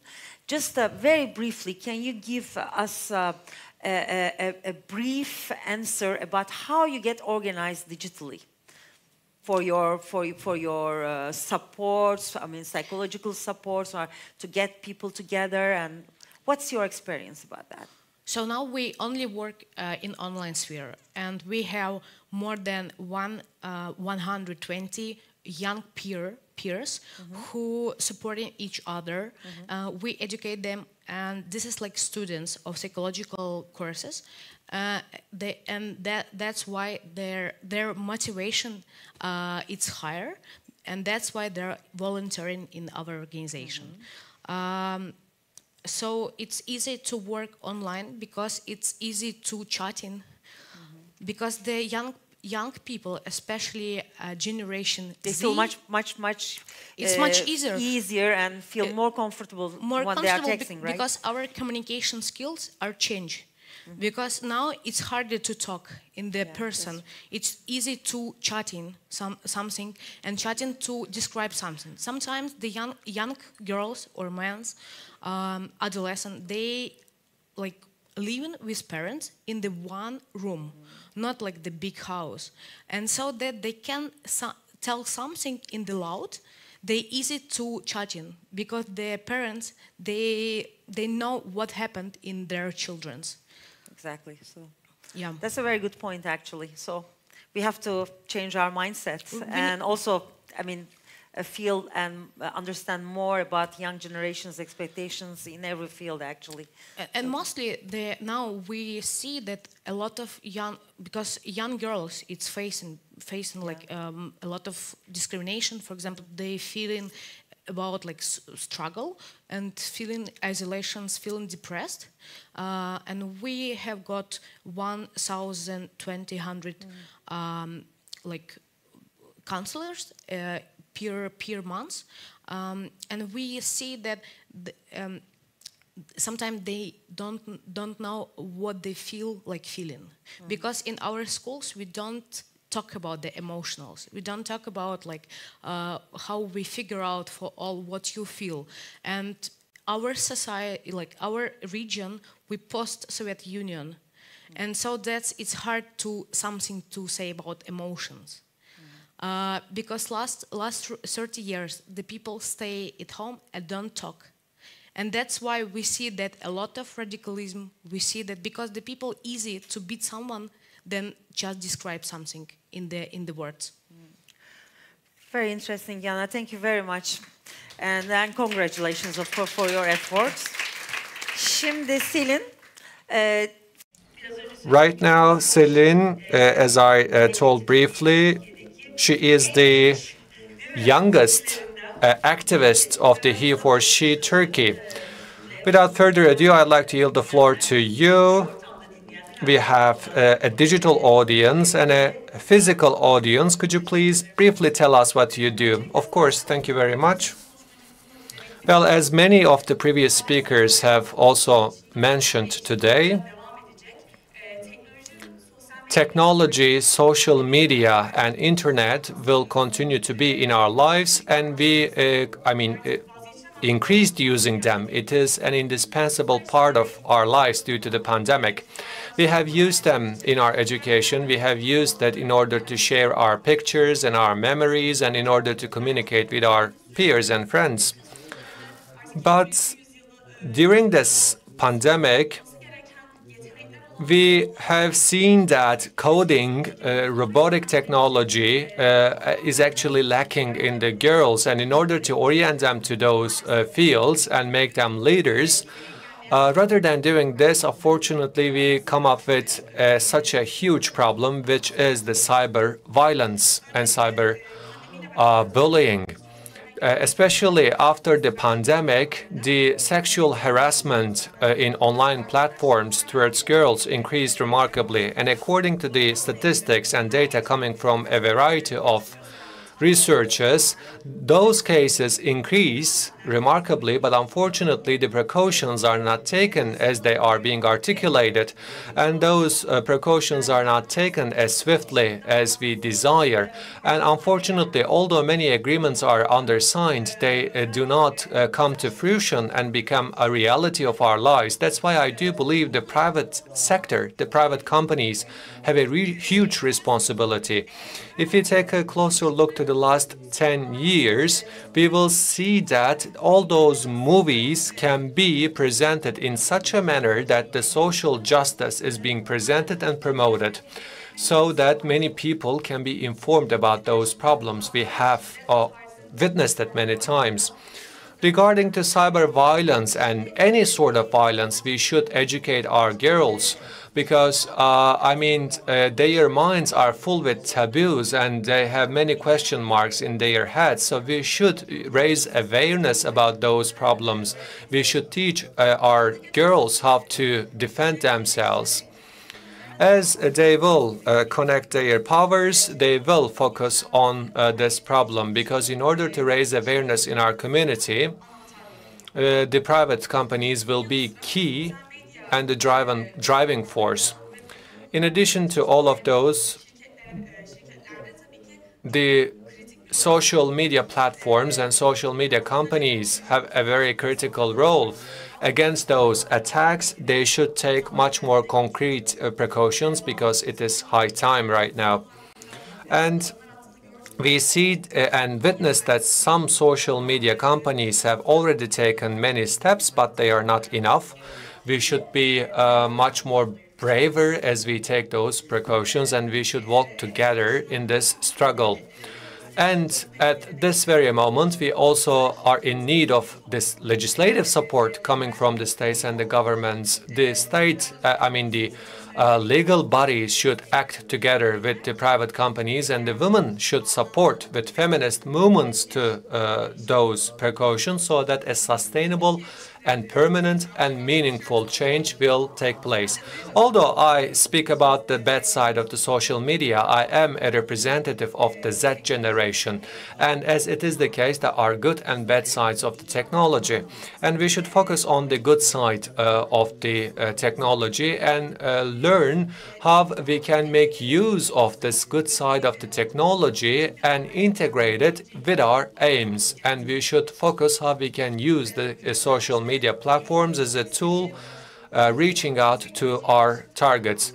Of course, having an access to technology is critical and key in today's world because people do not only communicate with the technology, but technology also has many critical roles. Of course, we communicate with people. This is the first important function of the technology, but at the same time, the technology is working as a bridge between people so that we can organize. And at the same time, through technology, we are able to reach our message to a broader audience. And as we were born into social media as the Z generation, the internet will be instrumental in terms of the share of knowledge, and we are aware of this fact. And I would like to state that the youngsters are very aware of this fact and they are very successful. With just a single tweet, we can read many stories about social injustice, and by taking a look to an Instagram story, you can come across with a demonstration against the injustices. If you would like to dig on this problem, you all of a sudden become a part of this activist group. As a result, this brings along a chance for the future activists, and this is a very important feature of technology. In a nutshell, I do believe having access to social media cannot be overlooked for our girls, and if you want to establish the social equality, the change should start from the social media and technology so that the awareness will be raised in our community. And in order to realize it, media, private companies and social media should work together. If we have time, I would like to briefly speak about He4She Turkey. One sentence, please.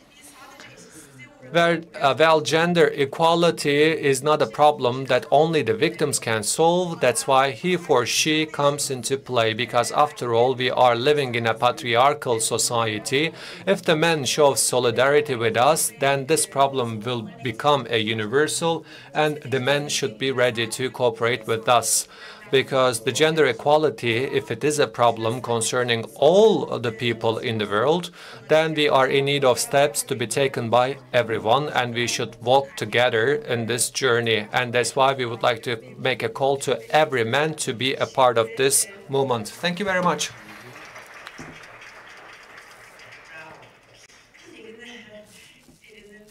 As Selin also said,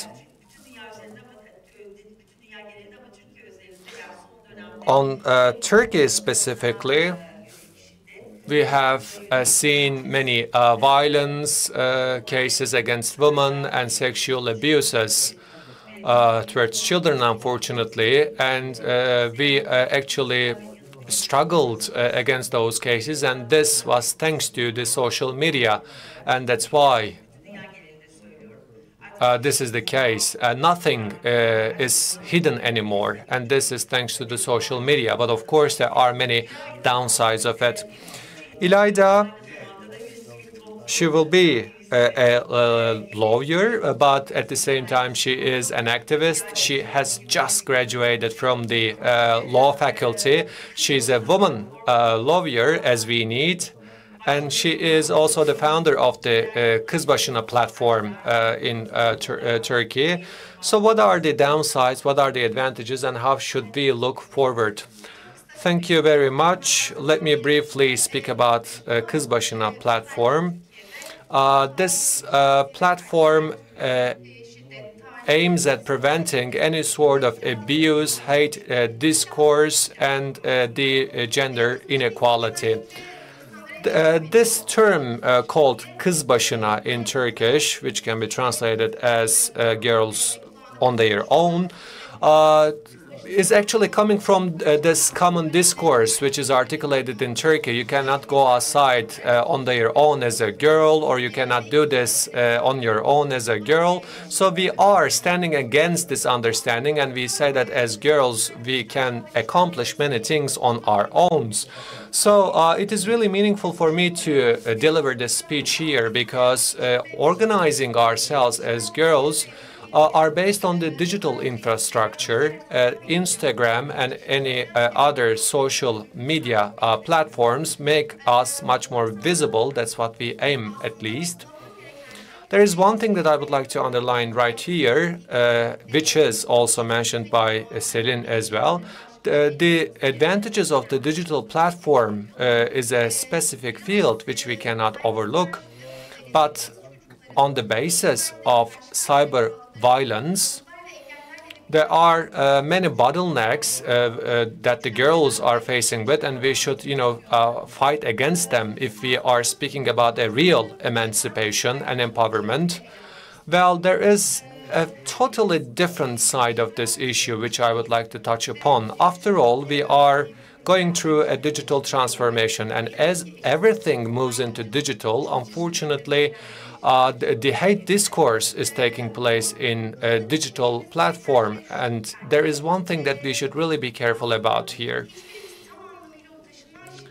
None of us see the full picture of this violence. I'm sure many of us are unaware of it, but we are living under a filtered balloon inside of the social media. What do I mean by saying filter a balloon? Because at the end of the day, we think in a similar fashion, and we actually stand with the groups with whom we think in the same manner. Because the social media algorithms force us to be inside of that group, because at the end of the day, and due to this, we don't see the full picture about the cyber violence. Let me give you an example. Francis Hogan, one of the ex-Facebook workers, made a sensational announcement, and he stated that Facebook leads to depression, and at the same time, deliberately, certain contents are shown to young girls so that they will be addicted to the platform. This is the algorithm that the Facebook follows, he said. As our lives are managed with algorithms, the social media do not have the aim of leading us to something good, something beautiful, and it has a totally different aim. And it is obvious that it is not keeping us apart from the places which might be subject to violence. As a result, the regulators and the lawmakers should be able to manage this, because we are not subject to same incidents with a 15-year-old girl, because we are not subject to the same violence as they are facing with. So, I mean, the violence that they are facing with is totally different from what I am subject to, because the gender-based violence affects us differently. So we should question this, how much we are able to hear the voices of our girls, how much we are aware of it so that we can find a solution. Well, I can briefly summarize this question. We made a survey, and 25,000 people participated in our survey, and 10% of them were comprised of the girls below the age of 18. And if I remember correctly, 55% of them have been subject to an insecure relationship, and 35% of them have been subject to violence. So, the questions were about the violence through SMS, texting, and etc. And we brainstormed how we can solve this problem, and we should really admit this important fact. We try to make ourselves survive in the social media because we are activists after all. This is really important, but it doesn't matter how much advices we give.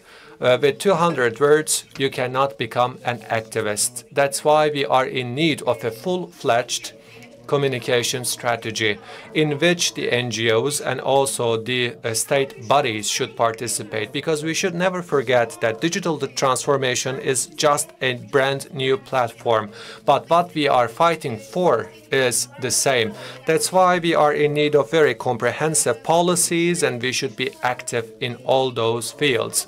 So, by taking all those into consideration, as girls on our own, we are trying to support our girls and youngsters, and sometimes we organize young academies so that we can show how the girls can safely and securely survive in the activist world.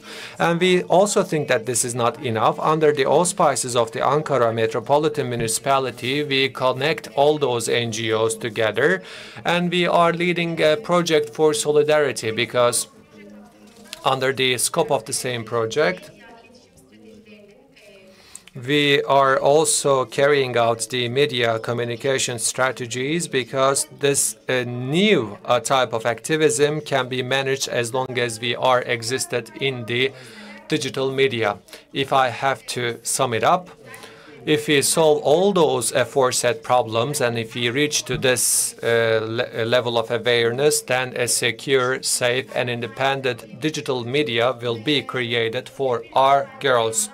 In an independent digital world, the girls will learn how to become free, emancipated. So we don't want depressed, anxious girls. We want girls who know about their fundamental rights, who produce, and who will advocate for all the women.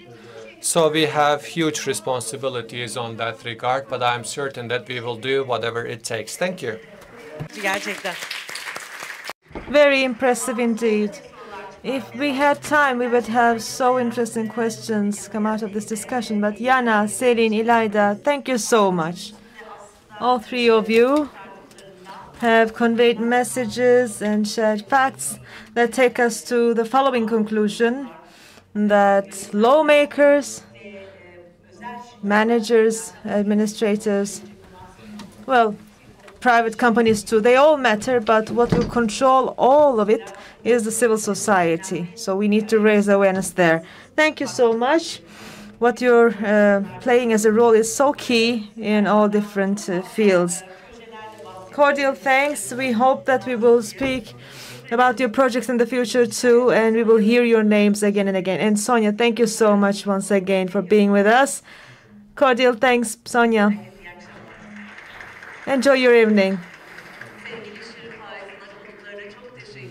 Dear Shirin Faison and guests, thank you so much. As we say goodbye to them, valuable guests and participants, we will now watch our videos from you.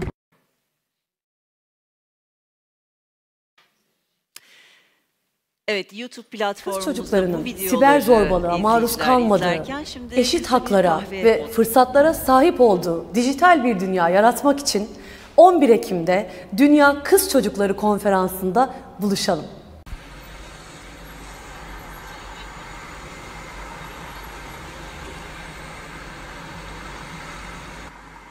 Kızım, cerrahlık zor bir meslek. Yarın çoluk çocuk olduğu zaman yapamazsın. Doktorlukta kal bence. Savcı olup da gecenin bir vakti elin hırsızla sen mi uğraşacaksın kadın başında?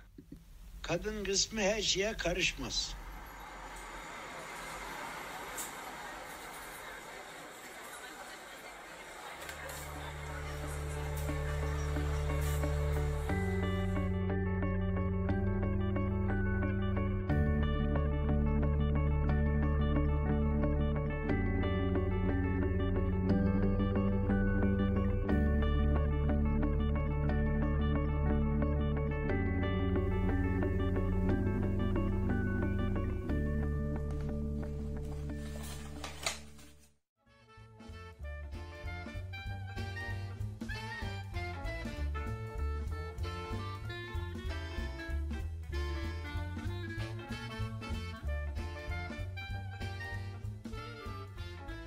Kadın karar alınan her yere aittir. Oradaki istisna değil. Yapabileceklerimizin limiti yok. Yeter ki isteyelim. Birlikte güçlüyüz, asla yalnız yürümeyeceksin. Sesimiz var, onu kullanalım. Söz alalım, cevabımızı haykıralım ve duyulmamızı sağlayalım. Öykümü benzersiz olduğu için değil, tam aksine hiç de benzersiz sayılamayacağı için anlatıyorum. Bu sayısız kızın öyküsü.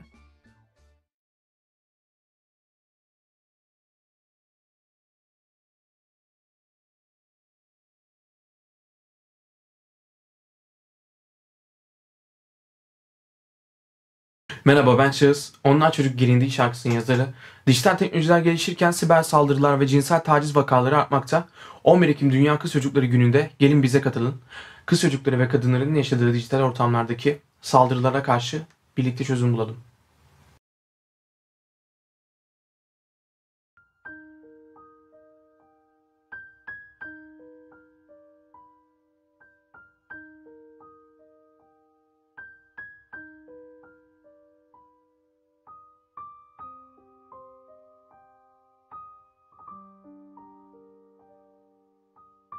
Türkiye'de STEM alanlarından mezun olan kadın oranı %34.7'dir. Kadınların %55'i teknoloji sektöründen uzak durma sebeplerinden birinin toplumsal önyargılar olduğunu belirtiyor. Kadın istihdamının sadece %7'sini bilişim teknolojileri oluşturuyor. Dünyada bilişim ve yazılım teknolojileri sektöründe çalışan kadınların oranı sadece %27. Birçok bilimsel araştırma, STEM alanındaki kadın uzman eksikliğinin bilişsel beceri eksikliğinden kaynaklanmadığını gösteriyor.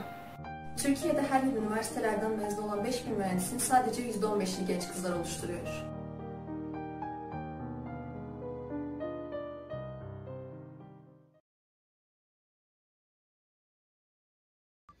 Dijital alandaki yenilikler tüm hayatımızı değiştiriyor. Kadınların inovasyon alanındaki liderliği gün geçtikçe artıyor. Bugün Dünya Kız Çocukları Günü konferansında kız çocukları ve kadınların dijital alandaki liderliklerini tüm dünyaya göstermek için bir aradayız. Kız çocukları için ve onlarla birlikte çalışmaya devam ediyoruz.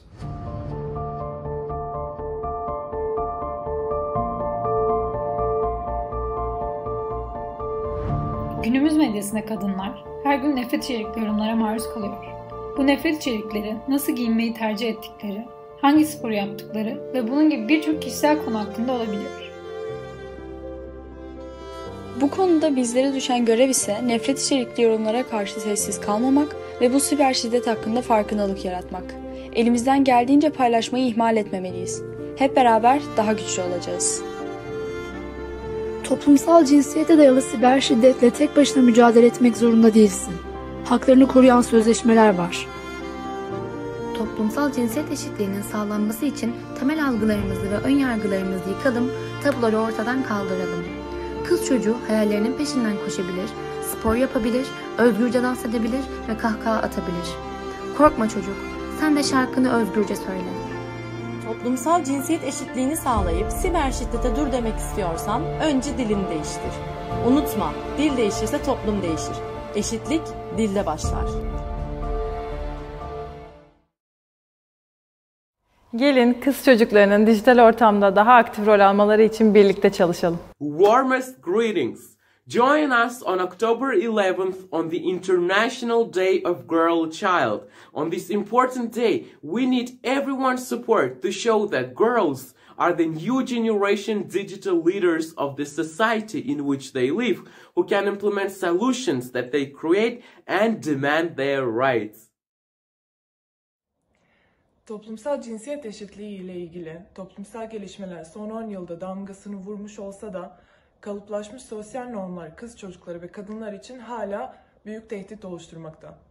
Dijital bir dünyada eşit haklara sahip kız ve erkek çocuklarını desteklemek ve kalıplaşmış normların yarattığı direnci kırmak için 11 Ekim'de bize katılın. Tehnologija i inovacije danas mijenjaju svijet brže nego prije, a mladi i sposobni ljudi nikad nam nisu bili potrebni. Brisanje one stare ideje u kojoj postoje muška i ženska zanimanja ne bi samo stvorilo zdravije i funkcionalnije društvo, nego bi pomoglo svijetu da krene ka svome napretku s novom ženskom snagom stvaranja bolje budućnosti. Ćao, ja sam Ana i jako mi je drago što ću učestvovati u ovome. Učenica sam 3. gimnazije u Sarajevu i idem na IT smjer. U mom razredu je nažalost samo 5 djevojaka koji su odlučili razbiti sve stereotipe i predrasude da je ovaj smjer samo za dječake. Smatram da je IT svijet mašte i da se svaka djevojka tu može pronaći i svu svoju maštu prenijeti u razne programe. Također smatram da svaka djevojka može igrati gamerske igrice, praviti robote, eksperimentisati i naravno programirati.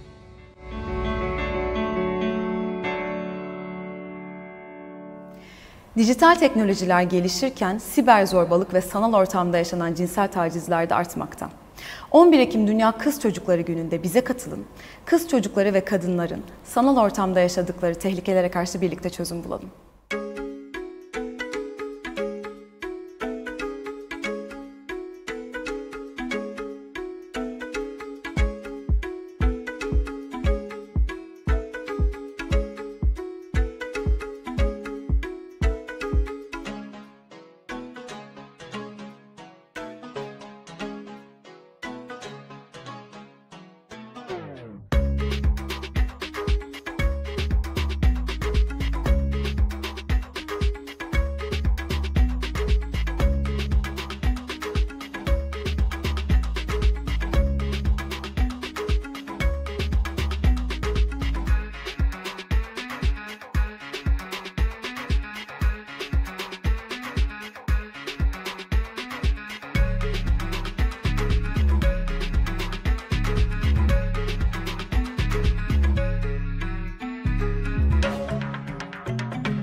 Merhaba, ben Arda Eren.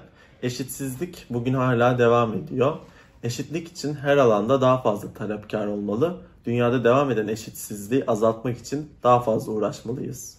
Bu eşitsizliğe maruz kalan her kadın mülteci, göçmen ve kız çocukları için sesimizi yükseltmeliyiz. Kız çocukları ve kadınların dijital çağdaki liderliği için 11 Ekim Dünya Kız Çocukları Günü'nde bize katılın. Kız çocuklarının ve kadınların dijital çağa öncülük ettiği bir dünya için 11 Ekim Dünya Kız Çocukları Günü'nde sen de bize katıl. Olacağı bu. Sen köy yerinde el alem ne der demeyip kızını okula gönderirsen, tarlada çalıştırmak varken yurtlarda kalmasına izin verirsen, o da yetmezmiş gibi şehir dışına gitmesine müsaade edersen, ta oralarda kız başına yaşasın dersen,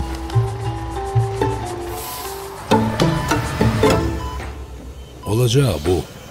Önlerinde durmazsanız onların olacağı, Türkiye'nin geleceği.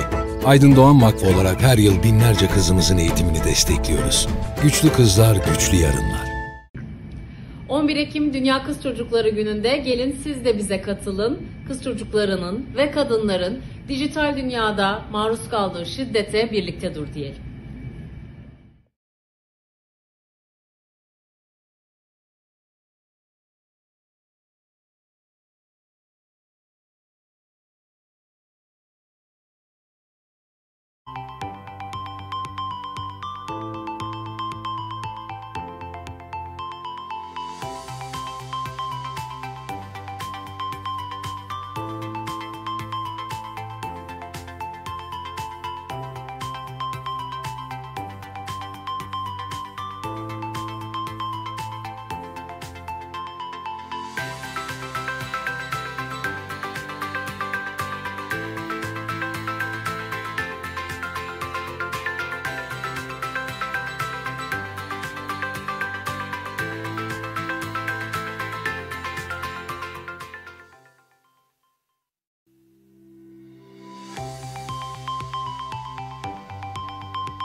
Değerli katılımcılar, canlı yayınımız 1 dakika içerisinde başlayacaktır. O yüzden sizleri yerlerinize davet ediyorum. Our meeting will start in a minute, so I'd like to invite you to your seats, please.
Ve tekrar And we're back together for our live broadcast. Valuable participants, I'd like to once again say hello to everyone who's watching us on YouTube. On the 11th of October, we're together for the International Day of the Girl Child Conference, and now we have our new panel, which will be a second panel. But before we start, there will be an opening speech, which will be delivered by UN Women Turkey Country Director Asya Barbanova. So now I would like to invite her to the floor and leave her the floor. Dear partners, dear Executive General Director of the Aydın Doğan Foundation, Candan Hanım, dear Regional Director of UNICEF, dear friends, Regina, UNICEF representative, Hassan, UNFPA representative, dear friends today with us in the room and online, it is really a great pleasure to welcome you to this second panel of today's conference. And to underline, I would like to start first of all by underlining how important this partnership that we have established with the Aydın Doğan Foundation and with our sister UN agencies is to us at UN Women. This strong partnership has made it possible to convene for the 7th year in a row, even in this hybrid format, even with all the challenges that the COVID pandemic has caused and on all of us in the past 1.5 years. So I'm very glad that this partnership continues strong. And I would really like to celebrate all the girls, all the young women that are with us today, that are with us actually every day of the year, because we work for you and with you.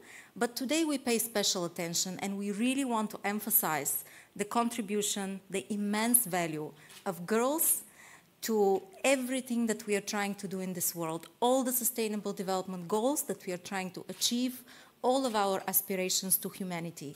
We cannot achieve them without each and every one of you. So today is all about you, dear girls.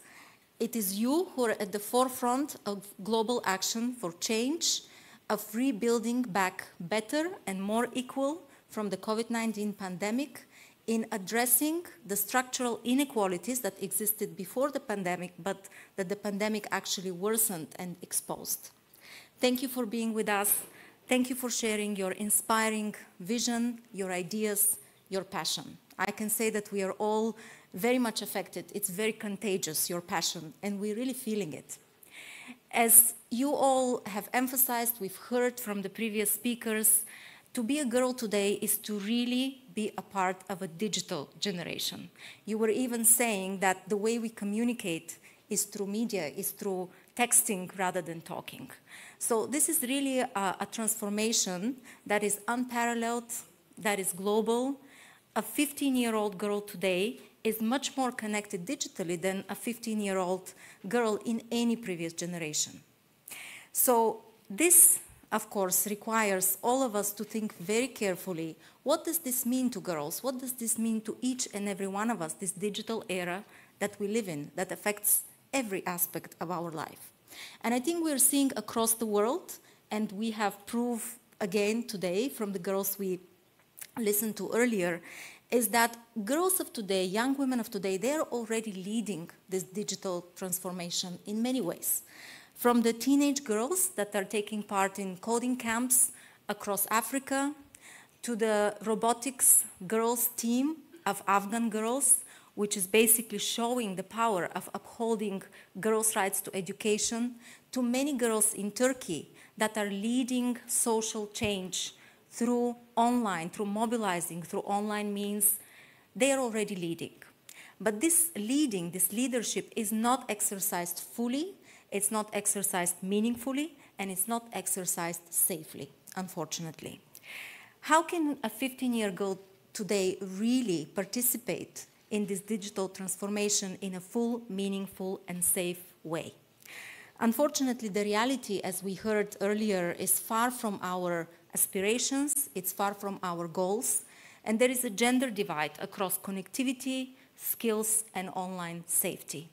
We heard many statistics how girls are less connected to the internet compared to boys, women compared to men, how when they do connect, when they do use online media, they are suffering from violence, from cyber violence, from cyber harassment, and how, in fact, for girls who are from particular disadvantaged groups, those who are in particular situations, these aspects are even worse. So, to be able to ensure that every girl has the right to be connected, to play her part in shaping a more equal, a more green, a more tech-driven future, we all need to play our part. We all need to do something differently. Because if they do not have full use, full control over, full access to technology, girls will be simply left behind. And none of us wants to allow this to happen. Not only do digital inclusion and literacy open new avenues for girls learning and earning, technology, as we heard, is also a crucial enabler for the change that many girls want to see around the world, for addressing some of these urgent challenges of today, from gender inequality to climate change to social injustices. Technology can be an enabler, and we need to play our part to make sure the girls can use it safely and fully.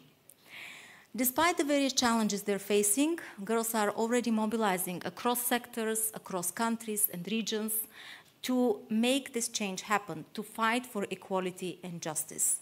They're calling for their needs, for their priorities, to be incorporated into policies that can transform our economies and our societies. They're impatient, they're bold, they're leaders, and we must listen to them. The wide diversity of girls' voices was instrumental in shaping the Global Acceleration Plan for Gender Equality, which was part of the Generation Equality Forum, which was completed earlier this year in March and then June in Mexico and in Paris. Adolescent girls worked alongside civil society leaders, governments, corporations, and change makers from around the world on an ambitious 5-year plan, Acceleration Plan for Gender Equality, which will be implemented in the next 5 years under 6 action coalitions. And I know that some of you in the room and online were involved in this process, and you were really instrumental in all of these 6 action coalitions, especially in one of them, and this is the Action Coalition on Technology and Innovation for Gender Equality. And I really believe that the continued engagement of girls, of young women, will be instrumental to the success of this Action Coalition. Dear friends, I'm fully convinced that unless we can harness all the talent, all the energy, all the commitment of young women and girls of today, we will not be able to solve the complex challenges that we have to deal with, that humanity has to face. We will not be able to achieve the Sustainable Development Goals. UN Women will continue working hand in hand with all of our partners to put girls at the heart of the digital revolution. We will continue supporting initiatives to increase digital skills and access for women and girls, to invest in feminist technology and innovation, to increase and develop new tools and partnerships to combat gender-based violence, online violence, and tech-driven violence and discrimination. And we will continue to insist that girls' right to education, including in the ICT and STEM fields, is non-negotiable. I salute all the speakers at today's conference. I very much look forward to the panel, and we're here to continue working closely with you and supporting you in every way that we can. Thank you very much. Çok teşekkürler. Thank you. Sayın Marnavu'ya çok teşekkür ediyoruz bu. Thank you very much, Ms. Marnavu, for this speech. Now we continue with our panel. Digital field for improvement in gender equality will be the subject of this panel. We have Ayşe Deniz Bilge Tolunay from Germany, Kenya, from Kyrgyzstan, Ms. Alnurova will be with us, contributing to this panel, and the moderator of this panel will be Afşin Yurdakul. So with your applause, I'd like to invite them to this panel.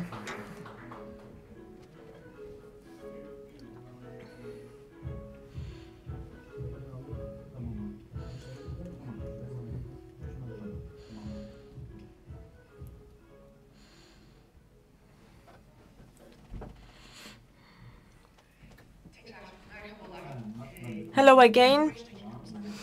We have 25 minutes left. We are going to be running fast because we are lagging behind. I'm going to carry this panel on in Turkish and English at the same time. We have in our online room new people who joined us. I'm Afşin. This is a great enjoyment for me. This is, you know, something that speaks to my heart. It's not just something professional. It's also something that has to do with who I am. So it's a great opportunity for me to be here with you. And thanks once again. Cordial thanks for this opportunity.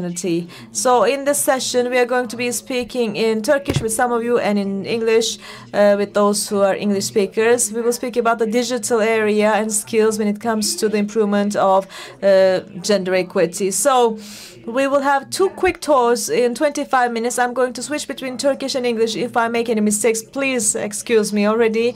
Let's move fast. I'd like to start with Ayşegül Hanım. Thank you, everyone. Speaker. Elvira, hi. You probably see me somewhere. I can't see you, but hi. Anyhow, I'm waving at the only screen that I have in front of me. Very lovely to have you with us as well. Tamam, salladı. Hangi kameradayız biz? Orada. Peki. Teşekkürler, sağ olun.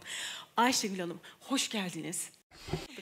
Welcome, Ayşegül Hanım. So let's have a nice conversation. I have some notes with me, but I want to have something in my ear. Some nice stories, experiences. Otherwise, we're holding conferences and talking about all these important matters. But how are we going to push this huge rock that stands in front of us? That's what I'm trying to understand. My question to you will be, well, here we are talking about digital equality for girls and women. Technology poses certain threats as well as opportunities. So you have a personal story, and at the same time, you have very valuable steps taken in the business world. And that's why I'm curious to find out whether technology is going to clear the path for women and how. What are the threats and opportunities? Well, first of all, throughout my life, well, I spent my entire life in the technology industry in Turkey, in Silicon Valley, and in other places around the globe. And I have come across amazing women's stories. You usually remember good things and not the bad ones, you know. So I have great stories about, you know, enriching one's career and life. I met wonderful women and learned amazing stories, which is why technology is always a positive for me. Today, technology is capable of really a lot of negatives too, but it's a tool and it turns into whatever we make out of it. As human beings, we can make good things out of it or bad. So, first of all, technology is quite horizontal. It's putting us all in an equal level, and it's making us free. It's emancipating. It's liberating. In our industry, there is no tradition. Yesterday does not matter at all. There's today and tomorrow. Even today is not important. Tomorrow is the only important thing, and the most valuable companies are those that have a commitment for tomorrow, and that can shape and embody tomorrow. please don't be agree with me, but those traditional sectors like industry, banking, etc., the well-established ones that have been there for 100 years and have rules and traditions and conventions and have, really strict borders. Well, these are so different as compared to technology. So technology is tailor-made for women. Let me give you an example. When I was 32, I was the general manager for Turkey. When I was 35, I was the regional manager for Turkey, Africa, and Middle East. And when I was in my 40s, I was the deputy president for the world in charge of new technologies. 17, 18 years ago, I was telling amazing stories. Each time I came to Turkey, I was telling, well, she switched her husband's ravioli company to Yemek Sepeti and tripled the size of the company. In South Africa, someone turned into an internet cafe into a computer education center and employed hundreds of people. These were examples. Hanzade is an example that you saw today, one of the greatest retailers in Turkey, the founder being Turkish, a woman, and another company that is another example is also from a very successful Turkish woman. There are so many great examples. There's another one. Well, back then there was me and another one, but now there are tens of amazing female managers, leaders. If you use technology well, it's possible to rise above the crowds very rapidly. And it's a really completely disruptive industry. And secondly, in terms of careers, the future will belong to women in terms of capacity and aptitude. I know this is really ambitious to say, but it is the truth. And emotional skills, EQ, will be key. So men who have it will also be winners. Knowledge will not be important anymore. It will be zero because it's everywhere and available readily. But numbers, well, and manually done tasks will not matter either. But on the other hand, creativity, the ability to dream, to understand, comprehend, and interpret. So soft skills, where we are really good at, where we are really curious to do, and where we are really open to communicate about, will be on the forefront in the new century. Well, century will be too long for technology. 3 decades from now, actually, in the coming 3 decades. So I think women will be able to go a few steps ahead of men in this regard, and they should embrace this opportunity. One little story, anecdote I'd like to share with you, because that's what you remember from events like this. When I was a regional manager, I was 34 or 35 years old, and everyone reporting to me were English, French, Finnish, managing Middle East, but they were all Westerns. I mean, they were managing the Middle East, but they were all from outside. And they were all between 50 to 60 years of age, and I was their boss. All of a sudden, there was so much resistance. It was, barriers and walls everywhere. What is this woman doing here? That was the first reaction. And I had a really successful manager there, the CEO of Intel now. Well, later he retired from there. He told me, we brought you here because you are you. If we wanted someone like them, we would have here someone like them. But you just look ahead. Who is with you will remain with you. With the rest of them, do as you wish, he told me. We are where we are because we are who we are. And we should never give up on who we are. We should always stick to who we are as women. A quick question. I was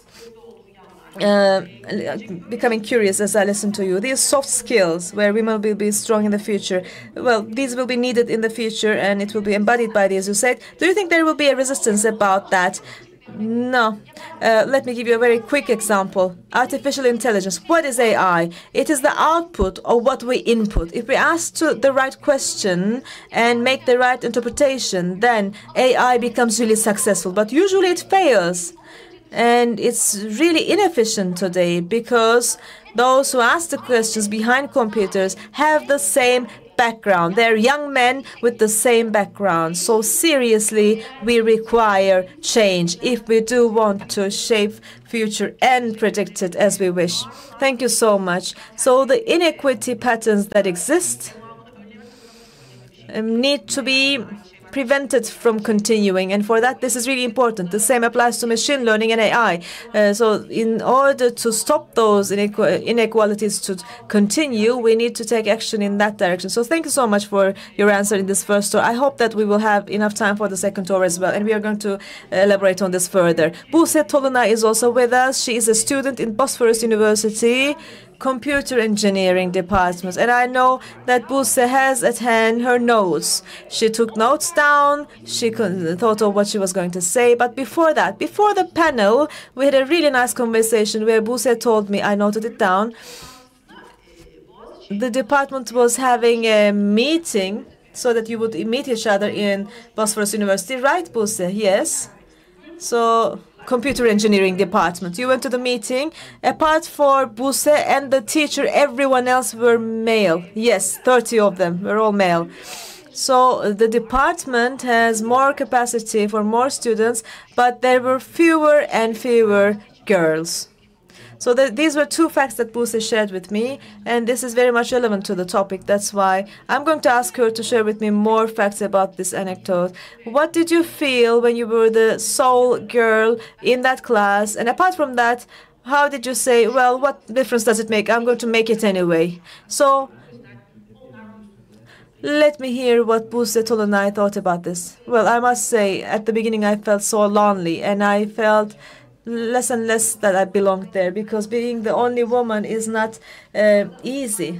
I'm also the R&D director in a club, and I'm a manager there, and all the leaders there are male. Sometimes to establish my authority I have to be strict, and then they find me frightening. It's not easy at all.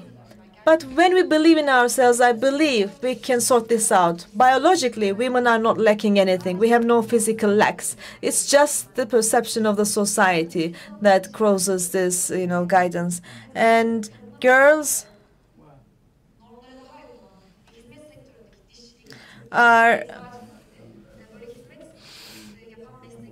led to service-related businesses like dentistry or chemistry, becoming a pharmacist, because, IT belongs to men. All IT people need to be asocial nerds who are not so willing to speak with others, etc. That's the perception. And when you're not fitting that description, you might feel yourself isolated, alienated, and sometimes I get reactions that I wouldn't expect from others. But I really do believe in myself. Sometimes I do feel I don't belong there. There have been times that I really questioned this, but then I became aware. A lot of, time had to pass so that I would really become aware that I should be confident, and I became aware that it was just because of the social prejudice. I'll be here as a woman, and I'm going to clear the path for girls in the future as well, I say. Well, I just felt like it, Buse. I just felt like it. Buse, you also said, it's going wonderful. You don't need your notes at all. When you tell stories like this, it's so much better. And you say during the club meeting, so certain things were, managed, they were successful. And they would say something like, these men made it. It's always the men. Well, it's the language of the society that also gets impacted by this. We had worked until midnight, and then we wanted to take a rest. And these were in the IT club. They knew me, and they knew I was the R&D director. It was 4 of us in the team, and they said the men did it. The men managed. The men, the men succeeded. And I reacted, of course. I'm never quiet when this happens. Sometimes they find me annoying or angry, but I know that if I don't react, other girls will suffer the same. So even if they find me annoying, I don't care. I'm just giving my reaction as I should. And sometimes it upsets me really when you're looking them in the eye. They can still say, those men made it, although I was part of the team and they know it. So there's a problem there. Thank you so much, Buse. And we will discuss what needs to be done so that we can change this. In this panel, we have to have 2 perspectives. First, how can the technology clear the path for women? And number 2, the social media and existing platforms, how can they play a role in improving the situation with the inequality? And we have activists with us too. So I'd like to ask our activists to overcome these inequalities. How can we use social media? And many thanks again for being with us. So the question for you obviously is how is it possible to how can we use technology and social media platforms in a way that we can address gender inequality and we can make women more visible in those spaces? Ksenia first, and then I'd love to go to our next speaker, Elvira. Welcome again. Thank you, and it's very great to be here in person. It's the first time after a long time, so let's see how it goes. I'm not an expert on social media directly, so maybe to start, I would like to talk a bit about how at Young Feminist Europe and in the Generation Equality Forum process that we have heard before, are working with girl leadership, youth leadership especially, and then how we use really strategically and as movement building and empowering parts social media, but also platforms, online collaboration tools, and different things. So one thing that is important to mention today in this context is that when we talk about women's leadership, girls' leadership, and bringing them into change-making positions or seeing girls and young women and youth as change makers and leaders of change, I think we really need to make the differentiation to bring that it's not just about bringing more women into hierarchical structures, not seeing leadership as something that is a hierarchy, that is reaching the top. Of course, we need girls and women in these positions, and cannot stop doing that. But it's also about what are the structures that we need, and how can we use more transformative approaches to leadership. That means, for example, bringing young people in and talking about girls' leadership is really not to see them as leaders of the future or to see what can we teach girls so that they can lead one day, but also moving from just increasing diversity to making structures more inclusive and more transformative. So that means we need to change some of the structures. That means we need to change practices. And I really liked what we heard today, that I think from the UN Women speaker before, it's about like we're impatient. And in the Generation Equality Forum, YFE is also co-leader of UNICEF on the Action Coalition on Feminist Movements and Leadership, and we coordinated a lot of processes there, a lot of co-coordination of the youth engagement. And what was very important, of youth leadership, is that we really shift the approaches from girl and youth participation, engagement, meaningful engagement, to leadership and giving co-ownership of processes. That's decision making, that's agenda setting, and all that. I'm coming to the to the digital part in a second. I just wanted to give that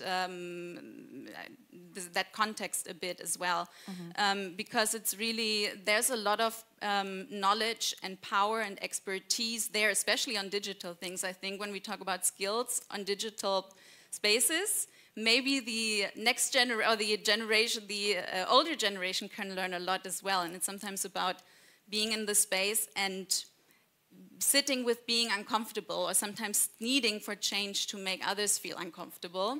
And what we do, so one important approach, and you mentioned that before, and we heard it also from, I think, Jana before, is this thing about youth-led spaces, creating youth-led spaces, and using digital tools to connect, to really having the safe space to speak about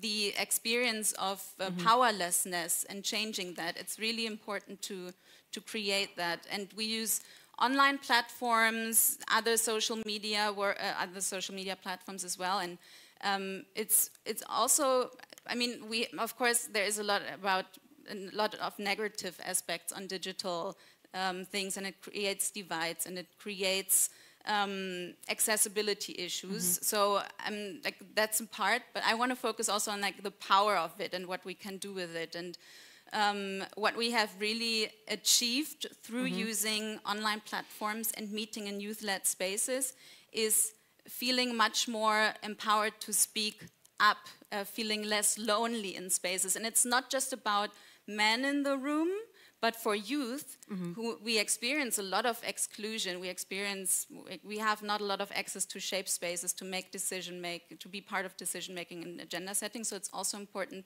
to have spaces where youth speaks. So I feel much more empowered to speak about these things now after having already a youth panel here before and hearing from others. And maybe just to add one more thing. Yes, just one more point, and then I'll move to Elvira. Is that we should ask more like, what can we learn? How can we put these young people, girls already in leadership? What can we learn from them? And I think Jana's example from before around mental health, it's not that our generation has more mental health issues, we are bringing it to light and we are addressing it. We are more emotionally intelligent. We address trauma, generational trauma, collective trauma, all that. And I think that's where a lot of empowerment and change happens. But yeah, sorry. Thank you, Ksenia. No, sorry. This was wonderful, and thank you for all the inspiring and thought-provoking comments you shared with us. Elvira, can you hear me? Yes. Can you hear me? Yes, I can. Go ahead. We are impatient to hear from you. Go ahead. İyi akşamlar. Diğer muhteşem konuşmacılarla aynı panelde olmak. Good evening. I'm so happy to be together with all the participants. So it's wonderful. I really wish to share the same atmosphere together with you, but unfortunately I have to be staying online. Share a story of a girl who lives in a remote village at the border between Kyrgyzstan and Uzbekistan. I met her about 2 years ago, and she was 15. She wanted to become a social worker and help families in need, just like hers. She, together with her siblings, sometimes would skip school to help her family in the field. And then 2 years ago, she left her village to go to a big city for the first time. She attended our media literacy and activism training, got very inspired, and convinced her father to buy her a smartphone. Her father took a loan, and despite that it was out of their family budget, he purchased her a smartphone. Now she's 18, and she's working as a social media manager for several organizations in southern Kyrgyzstan. Together with her friends, she just launched an online social media course and earned more than anybody else in her family. Her name is Guliza. I talked to Guliza last night. She sent me a series of videos she edited and updated me about what was going on in her life. As always, she was energetic, full of ideas, and eager to learn more. Guliza hasn't figured out what she wants to, whether or not she wants to go to college, because her family cannot afford higher education. But Guliza for us is a success case in our project terms. But in today's world, digital technologies are instrumental in breaking the barriers that many girls like Guliza and women can actually overcome these barriers. And throughout my 10 years of youth activism, I met hundreds of girls and boys from cities and villages in Central Asia who, just like her, needed guidance and means to challenge the social norms and expectations, to create youth-led safe spaces, to talk about our needs as we just talked about it. But these stories make me proud, but at the same time, I also understand the environment that we live in is very dim. As of 2021, women make up roughly 50% of the total population of Kyrgyzstan. And out of 6 million people, 2.5 million are children under 18. And girls make up 41% of all children in my country. And more than 67%, they live in rural areas. But unfortunately, the rising level of poverty among women, a widening urban and rural divide, deterioration in women's access to public services such as formal and informal education, and resurgence of patriarchal and traditional values have resulted in growing rates and new manifestations of violence against women. Women's access to education is often constrained by the perception that investing in girls' education is a waste of resources, or it's unnecessary since they will just get married and thus benefits will accrue to another family. And only 29% of women are actively using internet in Kyrgyzstan, and only 1 out of 3 of girls have computer literacy. This makes it especially difficult for young women to have access to promising work opportunities today. But also gender stereotypes, they promote subordinate roles of women, the patriarchal discourse or discriminatory traditions, they're gaining increased support now. And about 12,000 young women are kidnapped and forced into marriage every year in Kyrgyzstan. While running a youth organization, IDEA Central Asia in Kyrgyzstan, we focused more on building a conducive environment apart from empowering girls and young people individually. We trained parents, local governments, and police. We also realized that digital technologies are great instruments to advocate equality, but at the same time, it also serves as a means to control girls and also publicly shame them. So today, my main message is along with lines what Caroline Moser, a social anthropologist, emphasized, saying that there should be a distinction between practical and strategic needs in gender-focused development. She noted that to have a gradual change or not to harm our beneficiaries, it may be worth starting from addressing women's practical needs such as digital literacy. Right. But today, I would like to also remind us, like policymakers and development people, that it's crucial to provide these practical needs to girls, but also it's crucial to address strategic changes and transformation. So like girls like Guliza, who does have practical needs, but cannot still afford a higher education. So we need their meaningful participation in all means. Thank you, Elvira, for that message. Toplumsal cinsiyet eşitliğini geliştirme yönelik.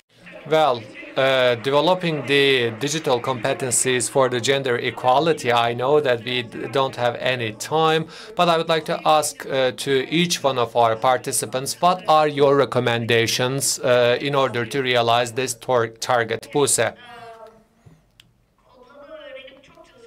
I will not say learn how to code and work a lot. Travel around the world. Do not see people as a monotype. I mean, be present and try to understand other women. So we should become universal citizens. So we should read. As long as we increase our intellectual capacity, we will be much more valuable. Try to learn something about any sort of topic. Create. One of my friends told me, we are going down on a slippery road, so we are in need of women leadership because the women can solve the crisis very easily. Set up good teams and employ people better than you and create products which will solve the problems. And talk. The more you talk, the more power you have. We don't talk much. Well, we talk a lot, but we should talk much more when the men are present. Thank you. Buse, your recommendation to families in the field of STEM for the girls' parents.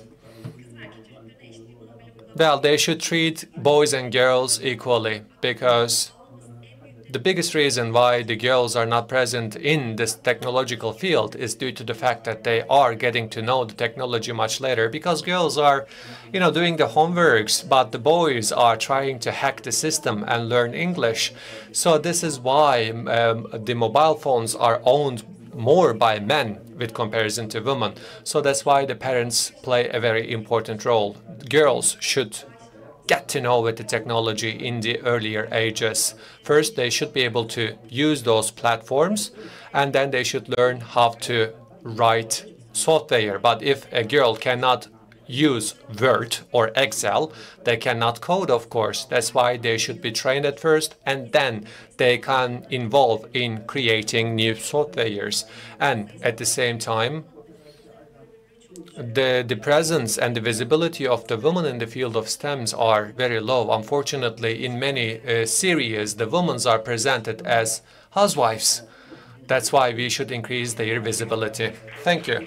Teşekkür ediyorum. Ksenia, 1 minute last remarks, and then Elvira, 1 minute last remarks, please. And then we'd like to say goodbye. Okay, 1 minute.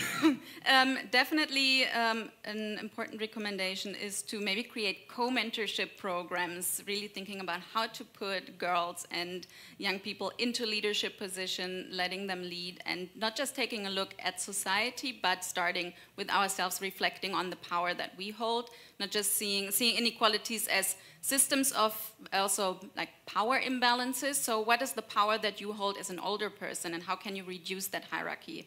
And yeah, that would be one recommendation. Create youth-led spaces, not just spaces for girls, but really youth-led spaces.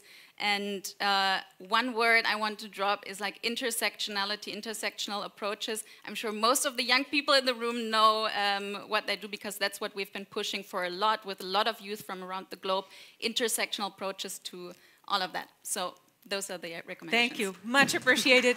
Elvira, back to you. Elvira? Yeah, my last remark would be along the lines that saying that transformation requires engagement, both girls and boys, young and old.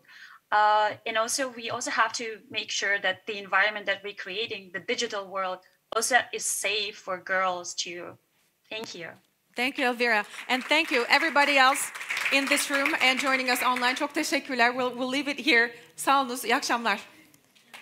Thank you very much to everyone.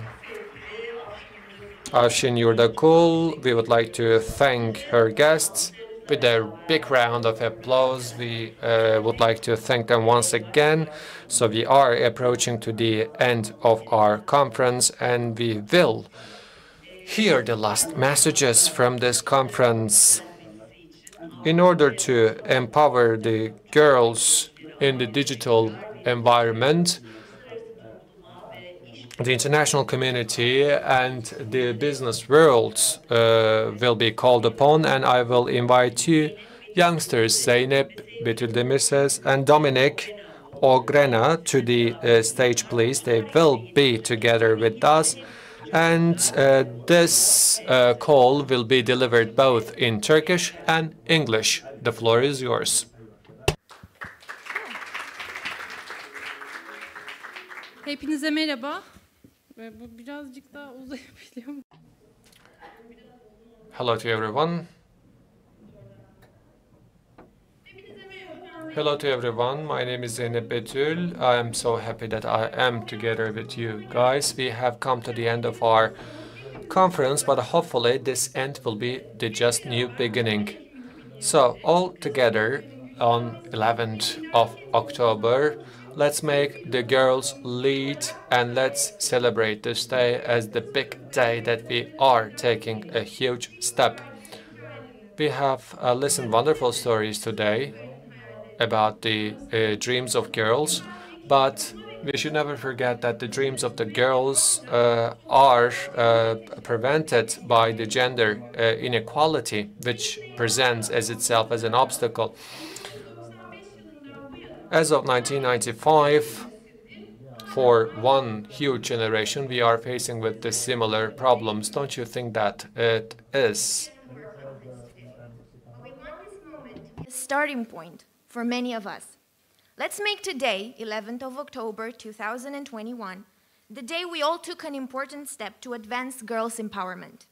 We have heard great examples of girls and women leading today. Yet we heard that gender barriers still exist, and they are preventing women and girls from following their dreams, their independence, their safety, protection, and participation. Isn't it frustrating that we are still discussing the same challenges that were discussed a generation ago at the Beijing Platform of Action in 1995? Karar vericiler ve siyasi liderler, bugünün kız çocukları ve kadınları olarak Uluslararası İnsan Hakları Sözleşmeleri kapsamında güvence altına alan haklarımızı kaybetmeyi göze alamayız. Hayatın tüm alanlarında toplumsal cinsiyet eşitliğini ilerletecek kararlara imza atmanız için sizlere çağrıda bulunuyoruz. Ayrıca şu ana kadar kaydedilen ilerlemelerin gerilemesine yol açabilecek tüm kararların karşısında durmanızı istiyoruz. Kadın ve gençlik örgütleri için demokratik kamu alanlarının ve finansal kaynakların teminine destek verecek güçlü kararlar almanıza ihtiyacımız var. Bekleyecek zamanımız yok. Bir başka kız çocuğu daha çevrim içi ortamda istismara dayalı bir içeriğe maruz bırakılmadan, bir genç kadın daha cinsiyeti nedeniyle işsiz kalmadan, bir öğrenci daha gelecek hayallerinden vazgeçmeden harekete geçin. Kız çocuklarının toplumumuzdaki ihtiyaçlarını karşılamak için bu yıl bir girişim başlatın, kapsayıcı bir politika geliştirin, bir komite kurun veya sivil toplumla işbirliği yapmanızı geliştirecek bir araç geliştirin. Decision makers, political leaders. As girls and women of today, we cannot afford losing the rights that were guaranteed to us by international conventions. We call on you to sign decisions advancing gender equality in all spheres of life and reject all that can take us one step back from where we are today. We need your support in sustaining democratic public spaces and financial resources for women's and youth organizations. Take action now, before one more girl faces abusive content online, before one more young woman is denied a job because of her gender, before one more student gives up her hopes and dreams. Start an initiative, develop an inclusive policy, build a committee, or create an official tool for consulting with the civil society this year to address girls' problems in your community. İş dünyasının liderleri, işverenler ve özel sektörün diğer üyeleri. Kadınların insan onuruna yakışır işlerde çalışması için alan ve fon sağlayın. Bu konuda emin adımlar atmanıza ihtiyacımız var. Kız çocuklarının ve kadınların eğitimi ve öğretimi için burs ya da staj programları geliştirin. Politikalarınızı yenileyin. Reklamlarınızı gözden geçirin ve en önemlisi de kaynaklarınızı kullanın. İş dünyasındaki kadınlar. Sizler de sektörünüzdeki kadınların daha fazla güçlenmesini sağlamak için rol model olabileceğiniz ve liderlik becerilerinizi öğretebileceğiniz bir mentörlük programına yazılın. Business leaders, employers, members of the private sector, we need your decisive commitment to create the space and use your resources for women's participation in decent work. Start up a scholarship, an internship program. Revise your policies and review your advertisements. Increase your donations for girls and women's training and education. Women in business, we call on you to sign up today to a mentorship program to be a role model and a pioneer for more powerful women in your sector. Sivil toplum aktörleri, gönüllüler ve kanaat önderleri. Bu yolculukta sizlere de ihtiyacımız var. Sizleri izleme ve hesap verebilirlik alanlarında görmek istiyoruz. Kız çocuklarının haklarını ilerletmek için ulusal, bölgesel ve küresel koalisyonlar hakkında daha fazla bilgi edinin. Taahhütlerinizi hayata geçirmek için bu koalisyonlara katılın ve toplumların değişim gücüne inanın. Civil society actors, volunteers, community members. Moving forward, we call on you for monitoring and accountability. Find out about national, regional, global coalitions for advancing girls and join them to affirm your commitments. You will see how much power there is in changing inside the community. Sevgili aileler, kız çocuklarınızla hemen bugün yapıcı bir konuşma gerçekleştirin. Gelecek nesilleri etkilemek ve kalıp yargıları kırmak için sizin etkiniz çok büyük. Cinsiyetlerimizden bağımsız olarak sahip olduğumuz haklardan faydalanmamızı sağlamak sizin sorumluluğunuzda. Kızınıza gelecekten ne beklediğini ve ne istediğini sorun. Bu geleceği kendi başına inşa edecek gücü olduğuna güvenin. Onu kararlarında destekleyin ve dijital becerilerinizi birlikte geliştirin. Yıl sonuna kadar hem kızınız hem de kendiniz kesinlikle bu alanda bir eğitim programına kaydolun. To the parents, caregivers, and family members, please have a constructive talk to your daughter today. You have such an important role in challenging stereotypes and in influencing the future generation. It is your responsibility to ensure that we enjoy our rights irrespective of our genders. Ask your daughter what she wants for her future and trust that she has the power to build it herself. support her in the decisions, and work on developing your digital skills together. Before the end of the year, be sure she and you are both registered in a learning opportunity. Sevgili çocuklar ve gençler, eğer sesinizi daha çok duyurmak istiyorsanız daha fazla adım atmalısınız. Bu konferanstan sonra çevrim içi olun ve toplumunuzdaki katılım imkanları hakkında daha fazla bilgi edinin. Bu bir çocuk hakları komitesi, çocuk meclisi, sivil toplum kuruluşu veya öğrenci kurulu olabilir. Arkadaşlarınıza sorun, bize sorun. En yakın toplum merkezine gidin ve kendiniz hakkında alınan kararlara dahil olmak için mevcut fırsatları araştırın. Kendinize bir hedef koyun. Bilimin ve teknolojinin bize yakın gelecekte neler katacağını keşfedin. Dijital alanda güçlenmek ve kendinizi dijital alanda korumak için neler yapmanız gerektiğini öğrenin. Dear children and young people, if we want to be heard, we need to take action too. Right after this conference, go online and learn more about engagement opportunities in your community. This can be a child rights committee, a children's assembly, a student board.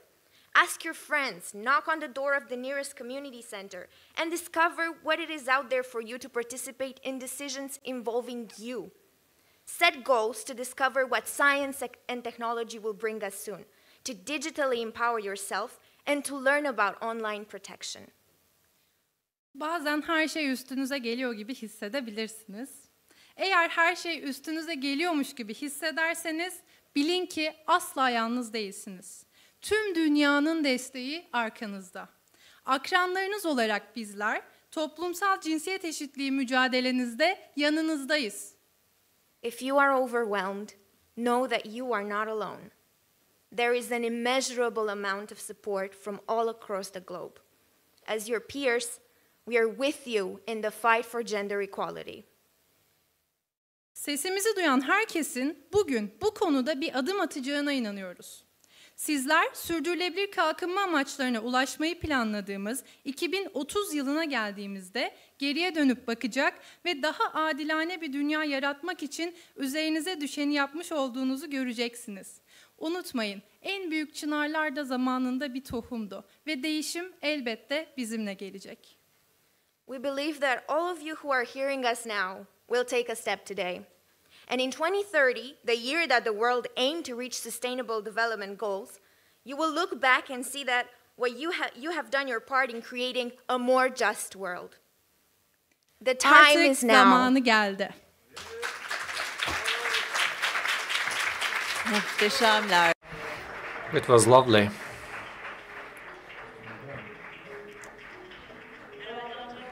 Well, I believe it was explained wonderfully. So with this speech and with those messages, we are coming to the end of our conference. Well, distinguished participants, 11th of October is a very special day.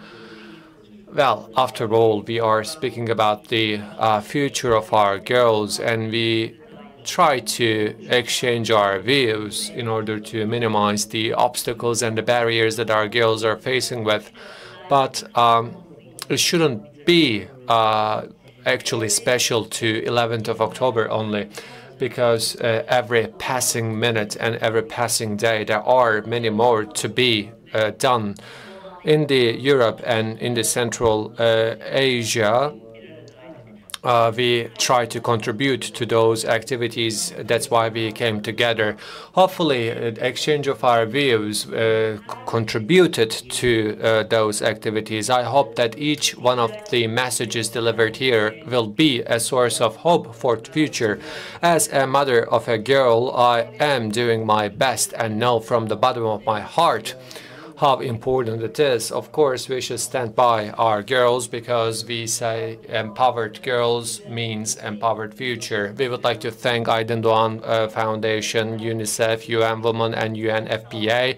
I'd like to extend my gratitude and respect to each one of you.